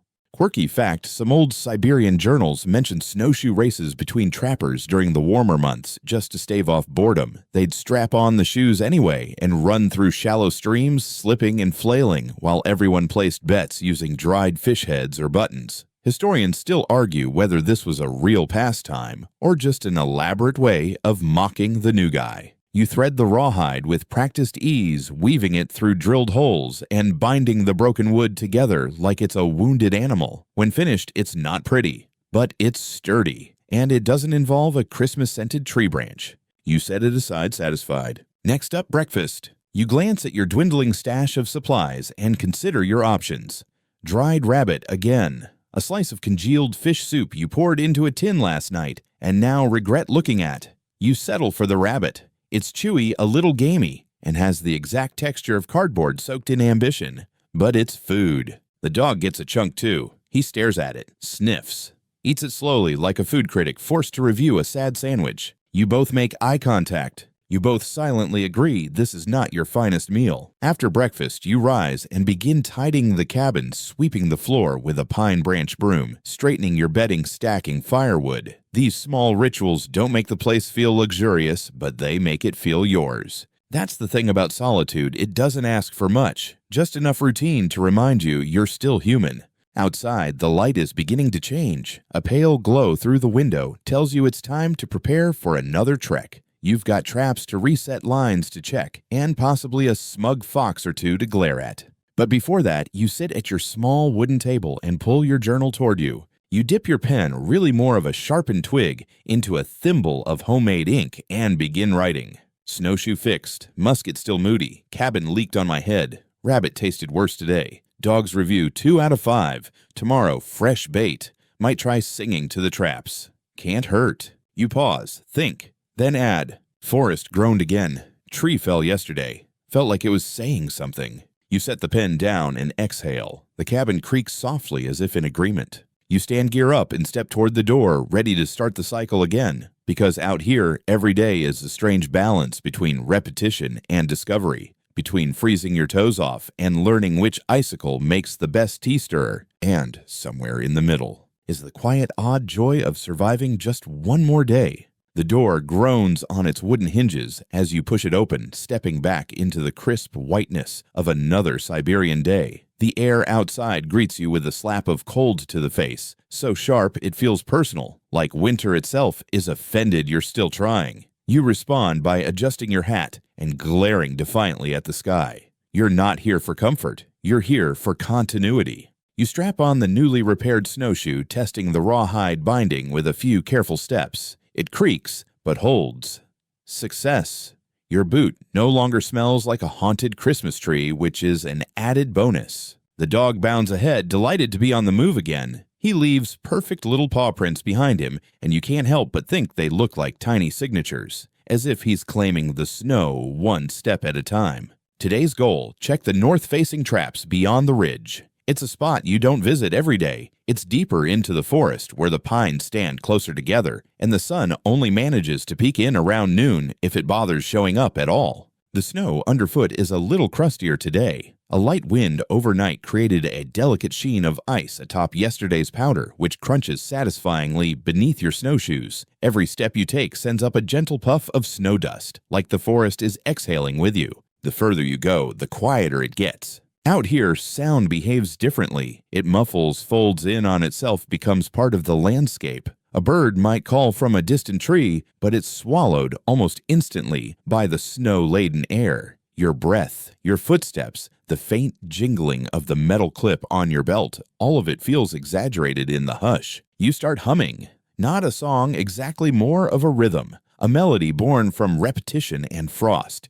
It's something between a lullaby and a warning. The kind of sound you make to let the trees know you're passing through respectfully, and you'd appreciate it if they kept the falling branches to a minimum. And then as you're halfway up the ridge, it hits you. That smell. Faint, sour, oily. You stop. Sniff again. Yep. Someone or something left behind a trace of fish oil. Not yours. Definitely not fresh. Old bait maybe. Or it could be a scavenger's trail. You crouch and inspect the snow. There's a smear, yellowish, sticky. Nearby, a trail of disturbed snow, like something low to the ground passed through in a hurry. Badger, wolverine, or worse, the infamous local raccoon you once found chewing on a tin cup like it owed him money. You mark the spot mentally, but don't follow the trail just yet. First, the trap line. You reach the first trap at the base of a bent pine. The marker cloth is still fluttering, the trap undisturbed. The bait, dried rabbit liver, lovingly aged, and thoroughly disgusting, is still present. You poke it with a stick to make sure it hasn't fossilized. Close, but it's holding together. Next trap sprung. You hurry over, brushing snow aside. This one was set for something small, maybe a squirrel or stoat. There's fur, and nothing else. Just a single toe. You stare at it. The dog sniffs. You both reach the same conclusion. He got away. You can't help but imagine the squirrel hopping away on 3 paws, flipping you the rodent equivalent of a victory gesture. You sigh. This is the nature of trapping partial wins, near misses, and philosophical battles with animals that have no idea how complicated your life is. Historically, trappers wrote entire essays, some might say manifestos, on the psychology of bait placement. There were debates over angles, shadow coverage, scent layering. One legendary fur trader allegedly used cinnamon as a secret weapon. Another swore by burnt bread. One man in Yakutsk once claimed the best bait was a piece of your own mitten soaked in soup. Historians still argue whether this was true or the result of extreme hunger and loneliness. You reset the trap with renewed determination, adding a sliver of salted fish skin and muttering, "Try that, you furry little escape artist." Onward. The next few traps are undisturbed. One has been half buried in a snowdrift, requiring you to dig with your mittens like a patient mole. You reset them all with mechanical care. Each movement feels ritualistic now. Bend, brush bait, reset, mark. Like a winter dance that no one applauds but still must be done. By the time you reach the final trap of the line, you're cold again, but it's the good kind of cold. The kind you earn. The kind that doesn't feel like punishment, but a reminder that you're still alive, still working, still part of something older than cabins and kettles. This last trap, tucked near a moss-covered log, has caught something. You approach, careful, respectful. A pine marten, small, elegant, curled in the snow. Its fur is soft and dense, almost golden in the light. It's one of the cleanest catches you've made this week. No damage to the pelt. A quick, painless snare. You kneel beside it and whisper thanks not from superstition, but tradition. Then you wrap the marten in cloth, place it gently into your pack, and begin the walk back to camp. The sun, such as it is, begins to fade behind the ridge. The forest shifts again, and you snowshoes crunching steadily beneath you begin to hum that same rhythm once more. This time you think the trees might be humming with you. By the time your cabin peeks into view through the pine trunks, smoke curling lazily from the chimney, the snow on its roof undisturbed. Since morning, you feel like you've walked across 2 provinces and half a glacier. Your feet ache in that warm, pulsing way that suggests they're about to complain for several hours once you sit down. You stomp the snow from your boots at the threshold, the spruce boots still holding, but fraying slightly around the twine. It'll need reinforcing tomorrow, or firewood duty if you're feeling spiteful. Inside, the air is warm, rich with the smell of smoke pine and faintly sour tea. You drop your gear by the door with a dramatic sigh, part fatigue, part performance. The dog leaps ahead, instantly settling into his favorite fur pile with the elegance of a cat and the manners of a log. The new pine marten gets your attention first. You lay it on the drying board near the fire, inspecting the fur soft, thick, beautifully clean. This one will fetch a fair trade, maybe even an extra packet of flour, or one of those biscuits the traders pretend are still fresh. You remove your gloves and flex your hands. The fingertips are red, slightly numb. Nothing unusual. You hold them over the fire and wince as warmth floods back in slowly with all the gentleness of a stampede.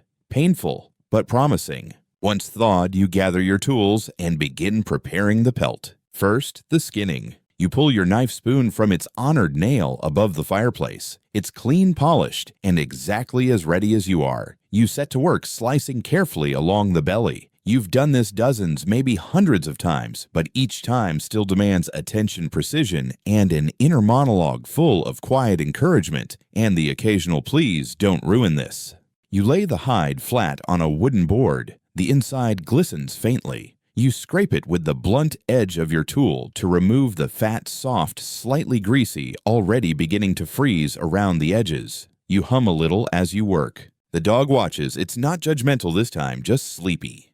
Historically, fur preparation in the taiga was a process that bordered on sacred. A good skinning job could mean the difference between a valuable pelt and a useless rag. Trappers used knives made from everything iron bone, even sharpened antlers. The best trappers could skin a marten in under 5 minutes without a single tear. And if they ruined a pelt, they didn't eat that night.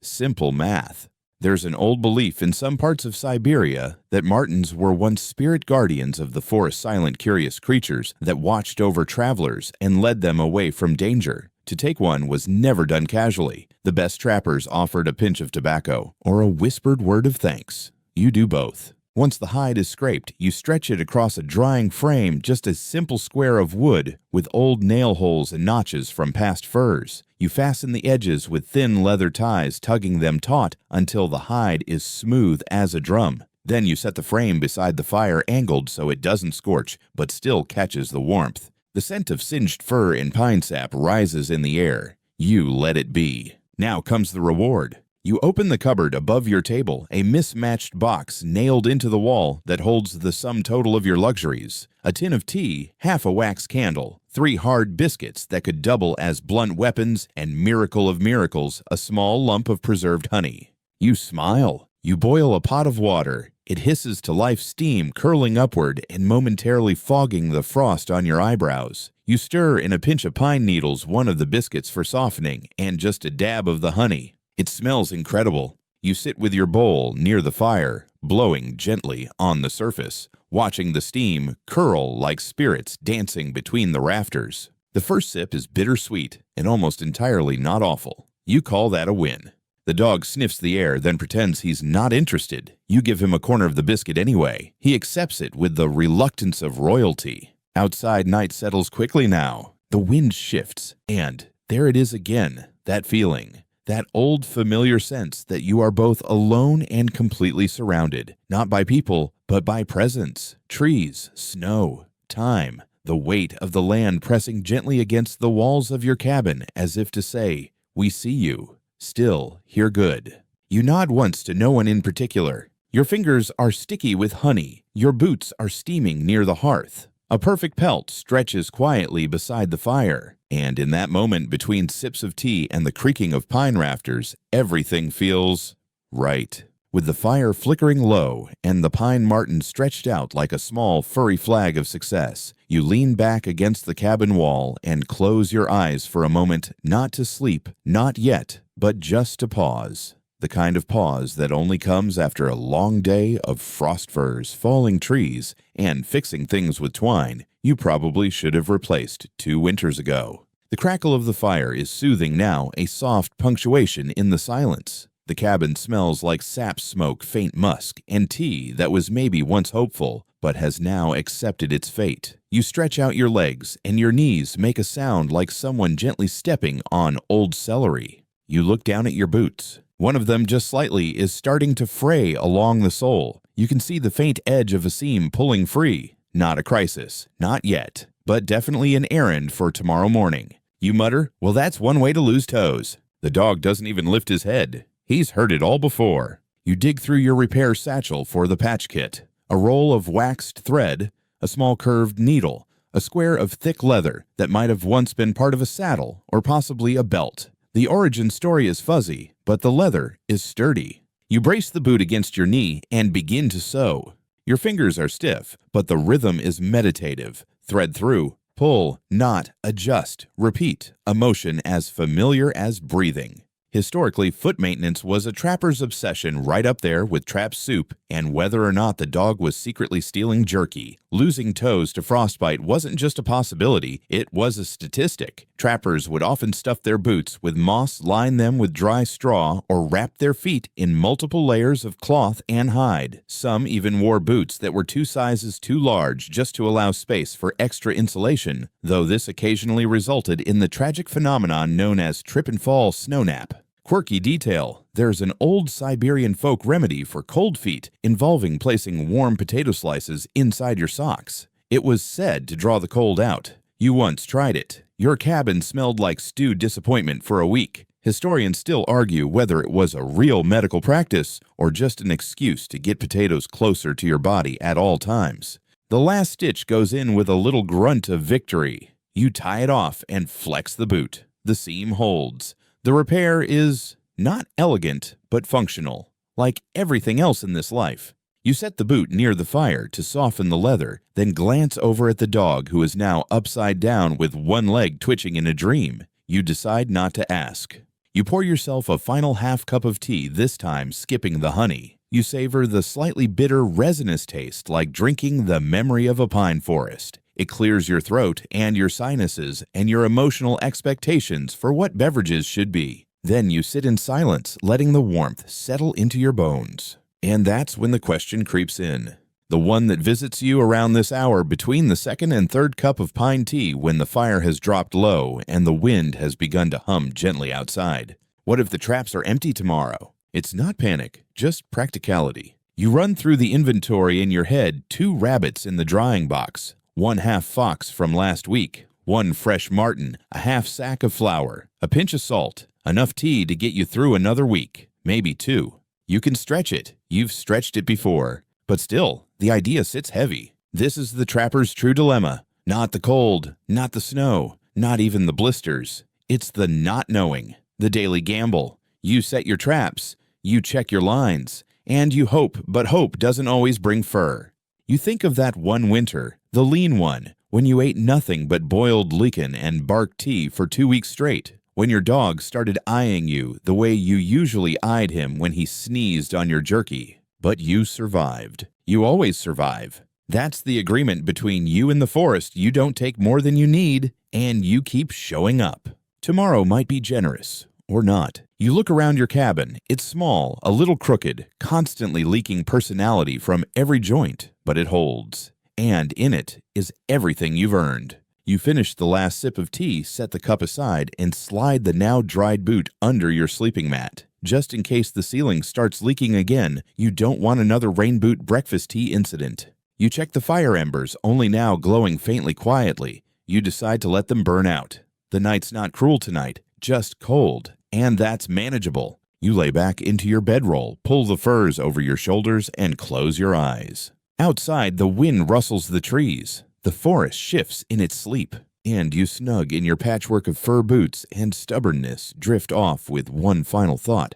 Let tomorrow bring what it will. I've got thread tea and mittens that mostly work. Let the forest try to surprise you. You're ready. The morning doesn't so much arrive as it lurks, a pale, reluctant light that leaks through the seams in the window and drapes itself across the floor like a sheet of uncertainty. You open your eyes slowly, already bracing yourself for the temperature. And sure enough, your nose confirms it first. Cold. The kind of cold that settles in your bones before you've even left the bedroll. The kind that makes you briefly consider just hibernating through spring. But no. You rise slowly, one joint at a time, like an ancient door creaking open for the first time in centuries. The furs slip away. The air wraps around you like a disappointed ghost. You fumble for your trousers and jam your legs into them with the desperate agility of someone trying to outrun frostbite. You trudge over to the fire pit, now a heap of sullen ash and half-hearted embers. With stiff fingers, you coax it back to life.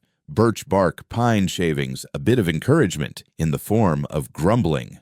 The flames catch and spit sparks like a tiny rebellion. You glance toward your gear corner. Today's priority: repair the pack frame. It's been on your to-do list for weeks, but yesterday's successful marten catch reminded you why it matters. A busted frame means furs crumpled into a heap, and a heap means creases, and creases mean annoyed fur traders, and nobody wants to get on the bad side of Oleg the trader, not since the wormy biscuit incident. You drag the frame out an awkward rectangle of bent spruce wood, lashed with rawhide and attitude. One of the crossbars snapped clean through last week when you sat on it during an ambitious T/nap attempt. You gather your tools, a hand-drilled twine, a spare stick that once aspired to be firewood. You settle cross-legged on the floor and get to work, muttering occasionally, mostly to the dog, who responds with a single eye opening and a sigh that somehow communicates, "You're the one who broke it, not me." As you work, you think back to your first year trapping.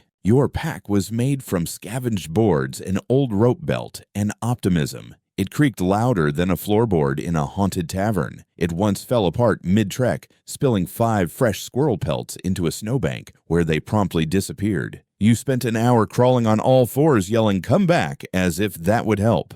Eventually, you got better. Historically, trapper packs weren't just for carrying furs. They were mobile toolboxes, bedrolls, even defensive barriers when needed. Some had hidden compartments for salt or dried berries. A few creative types sewed bells into theirs to ward off bears, or according to one document from 1820, to keep the loneliness from settling too deep. Historians still argue whether this was poetic metaphor or just a trapper really into jingle sounds. You finish lashing the new crossbar into place, test it with a firm press and nod in approval. It creaks but doesn't snap. That's a win.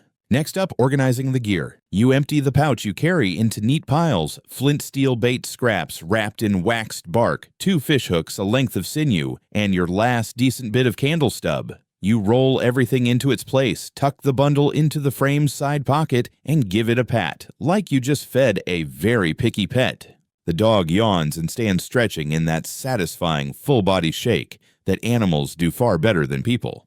He trots to the door, scratches once, then sits and waits. You know what he wants. You open the door. The cold slaps you again, but softer this time. It's the kind of cold that says, "Let's not pretend we're friends, but I'll play nice today." The forest is quiet but not silent. The snow creaks under your boots. A distant crow barks once, like it's still deciding what kind of day it's going to have. You let the dog wander a bit while you gather snow in a pot to melt. You scan the tree line, as you do, watchful always. That's when you spot them. Tracks. Fresh ones. Not yours, not the dog's. Too large for fox, too narrow for moose, too straight for rabbit, possibly human. You stare at them for a long moment, not because they're alarming, more because they're unusual. This far north in this weather uninvited company is rare, not unheard of, just uncommon. You follow the prints a few feet just to confirm the direction. They head east toward the frozen creek, not toward your traps, not toward your cabin. That's something. You'll investigate later. For now, there's work to do. Breakfast to finish, tea to brew, furs to sort. You head back inside your repaired pack frame, tucked under one arm, a tin of melting snow in the other. You glance once more at the prints before closing the door behind you. The forest has many stories. Sometimes they walk by your cabin, and sometimes they wait to be followed. But not today. Today you've got marten fur to stretch rabbit meat to unfreeze, and a sock that may or may not be trying to grow mold. One mystery at a time. Inside the cabin, you set the tin of snow over the fire and watch as it begins to melt slowly, stubbornly, like it knows it's about to be turned into tea and wants to make you work for it. The water steams, crackles, and eventually simmers. You add a fistful of pine needles and a single dried berry from a pouch so old it's technically vintage. The result smells like hope and tree sap. You sip. It tastes like a distant memory of fruit,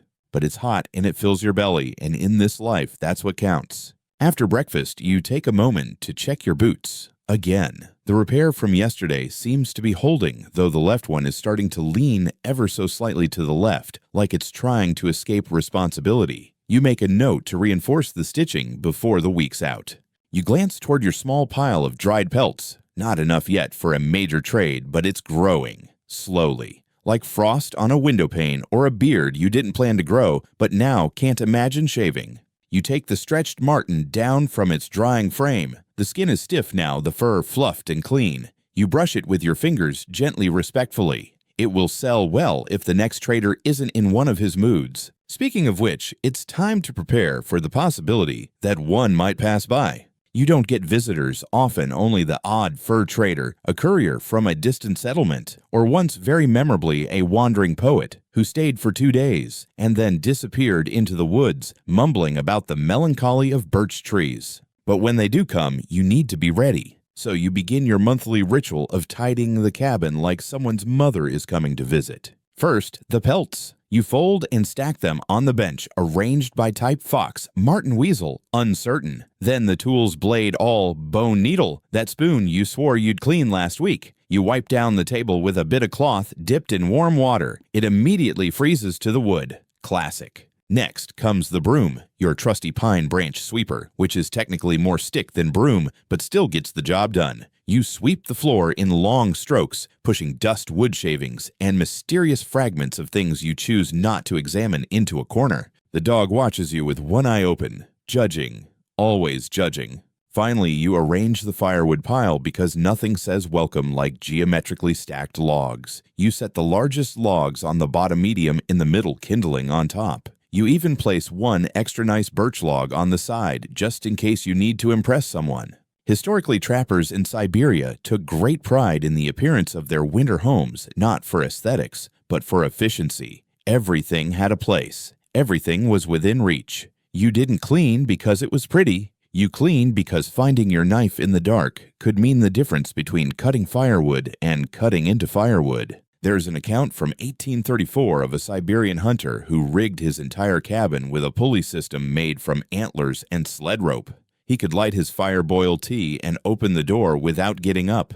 Historians still argue whether he was a genius, a madman, or just really bad at standing. Once the cabin is in order, you step outside to breathe. The cold hits you, but it's softer now. Familiar, like a stern uncle with good intentions. The sky is pale, the kind of overcast that makes it hard to tell whether it's morning or late afternoon. You look to the east, the direction those mysterious footprints went. You stand for a long minute. Do you follow? Not yet. You know better than to chase mysteries on an empty stomach and a half-patched snowshoe. But you'll watch. You'll wait. If they return, you'll be ready. Back inside, you sit at the table and unroll a sheet of birch bark, the closest thing you have to paper. You sharpen a stick of charcoal and begin to draw a map. Not a good one. Just enough to note which trap lines are productive, which ones might need moving, and where you saw that snow-blasted tree that looked like a grumpy priest. Mapping is part of the rhythm.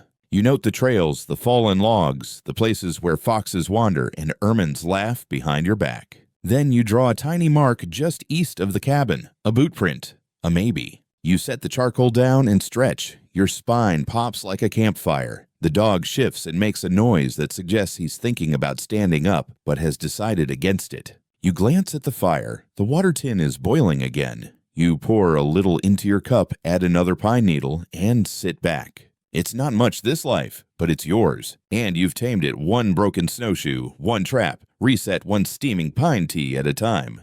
You close your eyes. Tomorrow you'll follow the prints. But tonight you've got a warm cabin, a silent forest, and socks that only smell mildly of elk. That's more than enough. You wake the next morning before the light fully arrives, not because of any alarm or rooster or sense of mystical discipline, but because your back hurts and the dog is snoring in your ear, loudly, with commitment. You push him off with the tenderness of a sleep-deprived parent evicting a toddler from their pillow. He flops onto the floor and immediately resumes snoring as if to prove a point.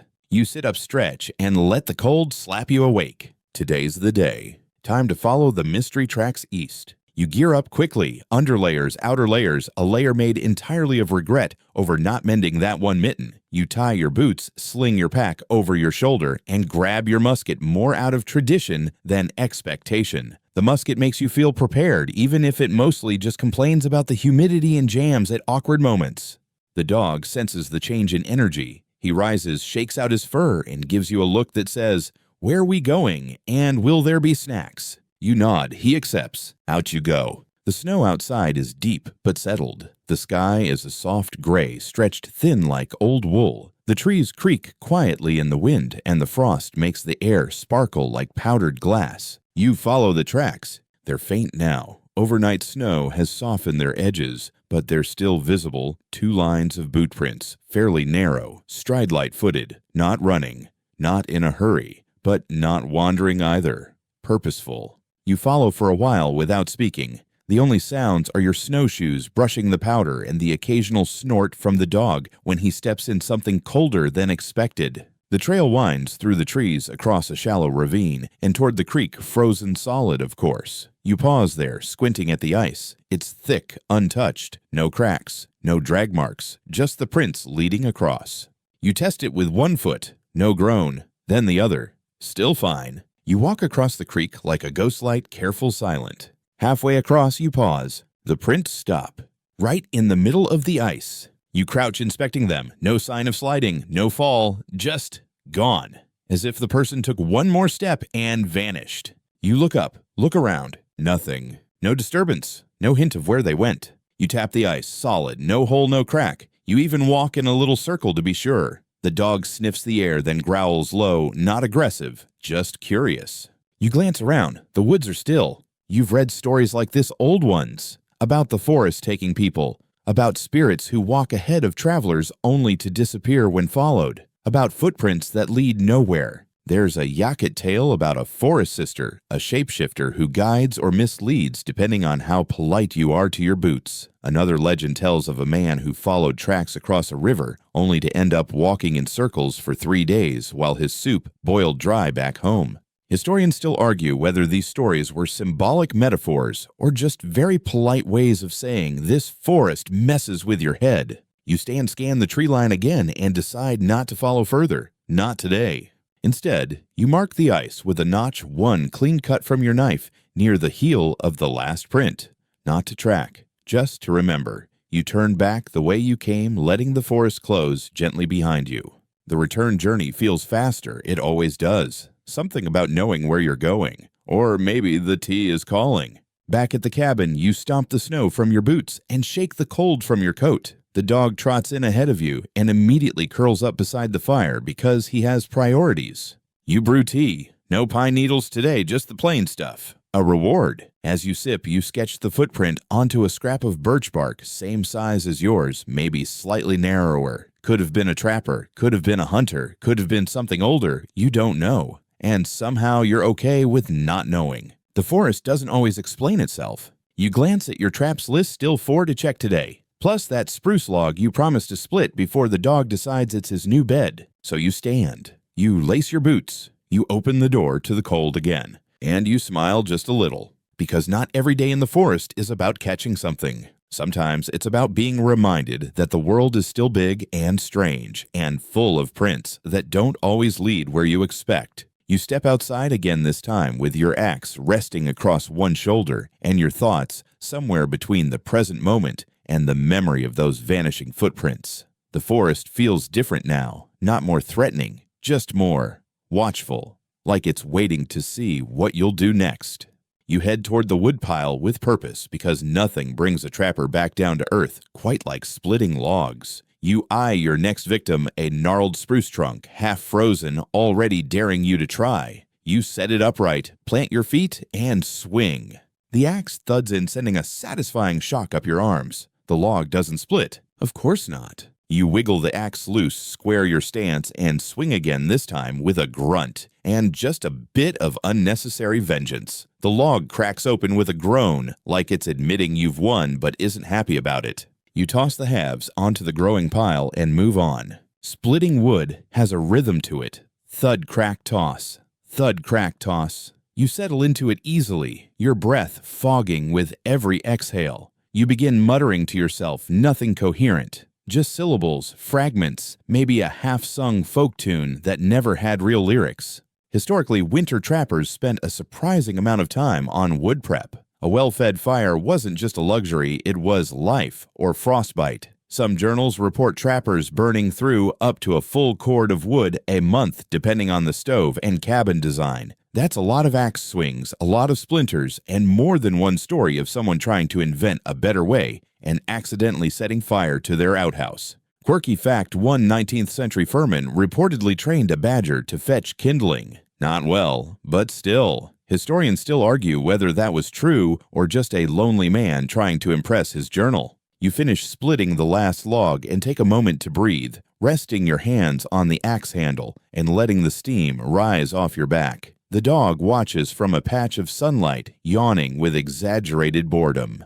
You grin. That log had it coming, you mutter. The dog flicks his ear in mild agreement. You stack the wood, neatly straight lines, tight corners. There's something deeply satisfying about a well-organized woodpile. It says, I may live in the middle of nowhere, but I'm not feral. Not entirely. Afterward, you head inside for lunch. The stew is optimistic. It consists of rabbit, one shriveled onion, a mystery root you're about 80% sure is edible, and a pinch of salt that's older than your musket. Still, it bubbles nicely on the stove, and you take it as a good sign. You spoon it into a tin bowl, give the dog his share, minus the root, and sit at the table with a soft grunt. Your joints creak. The bench creaks. Even the stew bubbles like it's tired. You eat slowly. The warmth spreads through you, easing the tension from your limbs. It tastes better than it smells, which is rare and slightly suspicious. After the meal, you jot down a note in your journal. Footprints still a mystery. Wood split. Stew tolerable. Dog unimpressed. You underline the last one twice. Then you spend the next hour mending the netting you use for drying fish, even though you haven't caught a fish in weeks. It's not about need. It's about readiness and having something to do with your hands. The sun dips lower, though it never truly climbs high. By mid-afternoon, the light begins to shift toward that silvery blue. That means night is on its way, whether you're finished or not. You go outside once more to bring in a few more logs. That's when you hear it. A faint crack in the distance. Not close, not threatening, but unmistakable. You pause, listen. Another crack, this time accompanied by a whisper of movement. Maybe snow falling from a branch. Maybe something stepping carefully between trees. The dog perks up ears, forward nose twitching. You set the log down. Slowly. You scan the tree line. Nothing obvious. Just trees, snow, stillness. You wait. Nothing. Then crunch, just once, then silence. Not wildlife. Too heavy. Maybe a traveler. You cup your hands and call out. Nothing. You wait another minute. 2. Still nothing. Eventually, you retreat to the cabin, not out of fear, but wisdom. You know better than to chase shadows this close to dusk. Inside, you light a candle just in case. Its glow feels warmer than it is. You sit at the table and resume your net, mending the needle, moving slowly through the coarse fibers. Outside, the forest leans in just a little closer, and you, warmed by stew and pine wood, sharpen your ears for any hint of what might come next. The candle's flame wobbles gently in the draft as night settles over the taiga like a quilt of silence. You sit motionless, netting in your hands, but your ears are tuned outward beyond the cabin walls, beyond the trees, even beyond the creek where the tracks had disappeared. You're listening not just for sound, but for absence, the kind of hush that follows when something else is listening too. The dog shifts, then rests his chin back on his paws with a soft grunt that somehow conveys, Let me know if it turns into a ghost or something. You finally exhale slow and steady and set the net aside. The fire has dipped to glowing embers. You feed it a few sticks of birch, watching the bark curl into flakes and flare up with tiny sparks. The warmth returns slowly, as if embarrassed for leaving. You stand and double-check the door latch, the window boards, and the musket. Not out of fear, just habit. A good trapper doesn't tempt the woods with carelessness. Then, as always, you begin your end-of-day routine. First, the gear check. You remove your snowshoes from their hooks and brush off a layer of dry snow from the day's trek. One binding is a bit loose. You reinforce it with a knot that has no name, but which you learned from a man who once tied his mittens to his beard so he wouldn't lose them. He froze both hands anyway, but the point stands, trappers innovate. Next, your food inventory. Flour tin half full. Salt low, but enough for one more stew. Tea, let's not talk about it. You sigh, then slice a sliver of smoked rabbit from your dwindling stash. You offer the dog a piece which he accepts with ceremonial dignity, like a visiting ambassador from the Kingdom of Paws. Then comes the final cabin check. You circle the inside perimeter, scanning everything like a museum curator of your own strange exhibit. Cracked mugs, patched furs, teeth marks in the table leg. Definitely the dog. A spoon, bent from trying to open a tin that turned out to be empty. Everything is in its place, give or take a few philosophical arguments about where things should be. You pause at the window and look out. The forest glows faintly under a rising moon, the snow reflecting silver like the land is breathing moonlight. It's quiet. Too quiet, no. Just quiet enough to feel sacred. Then just as you turn away, tap. You freeze. Not loud, not forceful, just a soft tap-tap on the window, like a finger, or maybe a twig. You whip around. The candle flickers with your motion. You step back to the window, lean in close, but not too close. You know how horror stories start. You peer out. Nothing, just trees. But then, as your eyes adjust, you notice something. A mark on the outside of the glass. A single fingerprint. Small, perfectly formed, already frosting over from the cold. Not a smudge, not random condensation. A print. You open the door with measured calm and step outside, breath fogging instantly. There's no sign of movement. You circle to the window and inspect it closer. The print is real, clear enough to have been made moments ago. You look down. Snow around the window is undisturbed. No tracks. You wait. Still nothing. Eventually, after several long minutes of listening, staring, and rethinking your entire life's worth of forest interactions, you return inside. You close the door gently, lock it, then bolt it for good measure. Not because you're scared, no, never that. You're just curious in a very defensive way. You sit back down at the table and make a final note in your journal. Unexplained print on window. No tracks, possibly prankster ghost with cold fingers. You underline prankster ghost twice. Then you sketch the fingerprint. You stare at the drawing, a single oval with loops. It looks oddly familiar. Human, not large, not yours. You reach for your tea. Still bitter, still piney, still tea. You down the rest and blow out the candle, letting the room settle into natural darkness. Only the fire glows, now red and calm.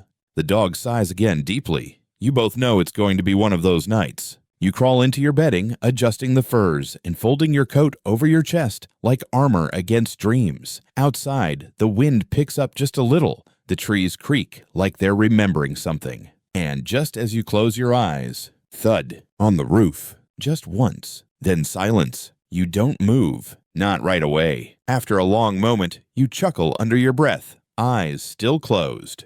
All right, you mutter, let's see where this story goes. You pull the furs higher and drift off, one hand on the dog's back, the other gripping the handle of your bent spoon like a talisman. Let the forest try you. You're still here. You wake before dawn, unsure if you ever truly slept or just hovered in that strange trapper's twilight, half dream, half drafty realness. The fire has died down again, and the room is dark except for a faint blue cast from the window. You don't hear the wind anymore, or snow, or anything, except the dog. Still asleep, still snoring. Well, that's a good sign. You sit up slowly, crackling like a worn leather pouch, and listen. Nothing. Whatever tapped the roof or pretended to has gone quiet, or left, or become a story waiting to happen again. You stand, wrap your fur cloak tight, and light the candle with a practiced hand. The flame jumps like it's late for something. Today feels like a day for caution. You decide to check the roof first. You lean your ladder against the side of the cabin, careful not to dislodge too much snow. Climbing it step by freezing step, your boots creak and your joints creak harder. At the top, you poke your head up over the edge and take a good look around. Nothing, just snow, a patch of ice, a few squirrel tracks that look suspiciously like they've formed a rude gesture. No prints, no claws, no forest spirits nesting above your chimney unless they've learned to levitate. Still, you brush off the snow just in case. A clear roof is good for the fire and your peace of mind. Back inside, you decide the best way to balance the weirdness is with predictability trap maintenance. You pack your gear slowly. Knife check, bait check, small charm made of bone and string that may or may not ward off supernatural nonsense, double check. You step outside into the stillness. The world is blanketed in soft snow, the kind that muffles every sound and makes you feel like you're trespassing in a poem. Your breath forms little clouds that hang in the air like lazy ghosts. The dog trots ahead, sniffing the path with his usual blend of purpose and mild confusion. Today you decide to check the trap line near the old burnt stump, the one that always looks like a hunched-over man if you stare at it too long. You make your way there, slowly scanning the snow as you go. The traps are empty, not disturbed, not sprung, just untouched. You check the bait. Still good, still horrifying to smell, still mysteriously favored by pine martens and creatures with questionable taste. You press on to the next trap, same result.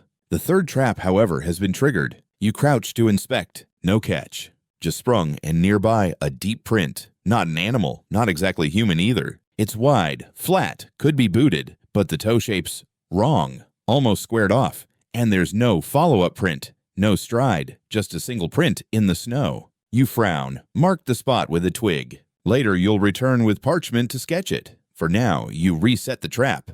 You say aloud to no one in particular, "Look, if this is about the tea, I'm not changing the recipe." The forest, ever aloof, doesn't answer. By the time you finish checking the rest of the traps, the sun is finally climbing, muted and pale, like someone lit a candle behind a sheet of linen. You feel the familiar ache in your shoulders, the stiffness in your knees. You welcome them like old friends. You return to the cabin slowly. Inside, you peel off your outer layers and hang them near the fire to dry. The dog circles 3 times and collapses into his fur nest with the elegance of a drunken prince. You sit down at the table and open your journal. You write. Something stepped near trap 3, left 1 print, no weight trail, reset and moved on. You add a sketch crude but functional and a note beside it. Could be imagination, could be story bait. Then in slightly smaller script, don't follow the print, not yet. You sip your last pinch of pine tea and lean back in your chair, feeling the wood creak beneath you. The candle flickers gently. You glance around the cabin, your tools, your gear, your collection of maybe haunted but definitely practical items, and you smile. You've made it through another day, another forest oddity, another mystery filed under to worry about later. Because this is the life solitude and snow footprints and furs, tea and uncertainty, and always the soft hum of something watching from just beyond the trees. And you're not scared, you're just interested. That's what makes you a trapper. Not the traps, not the tea, but the fact that you stay. And now, the light has faded, the wind has curled itself into stillness, and your little cabin hums with the warmth of the fire and the dog's rhythmic breathing. You sit quietly in your chair, wrapped in layers of fur and wool, sipping the last of the lukewarm pine tea that still clings to a faint memory of the forest. Outside, the snow continues to fall, soft, weightless, as if each flake carries its own quiet thought, the kind that drifts down slowly, not in a rush, not in a storm, but like a gentle suggestion that maybe it's time to rest. You stretch once, arms high, then let them fall heavy into your lap. The candle burns low now, its flame doing that little dance of surrender before sleep. Everything around you slows. The strange footprints, the musket that never fires straight, the squirrel who keeps stealing from your stash, the trap that misfires for the 5th time this week, all of it fades into a soft, snowy blur. Not gone, just quiet. And as the fire crackles low, your eyelids grow heavy. You lie back into your furs, warm and safe, the dog tucked at your side like a furry furnace with opinions. Outside, the trees sway gently, like they're whispering lullabies in a language older than maps. And here, in your cabin, on the edge of nowhere, in the company of wind and wood and wonder, you finally close your eyes. The forest keeps its secrets, but for now, it also keeps you. Good night, trapper. Sleep well.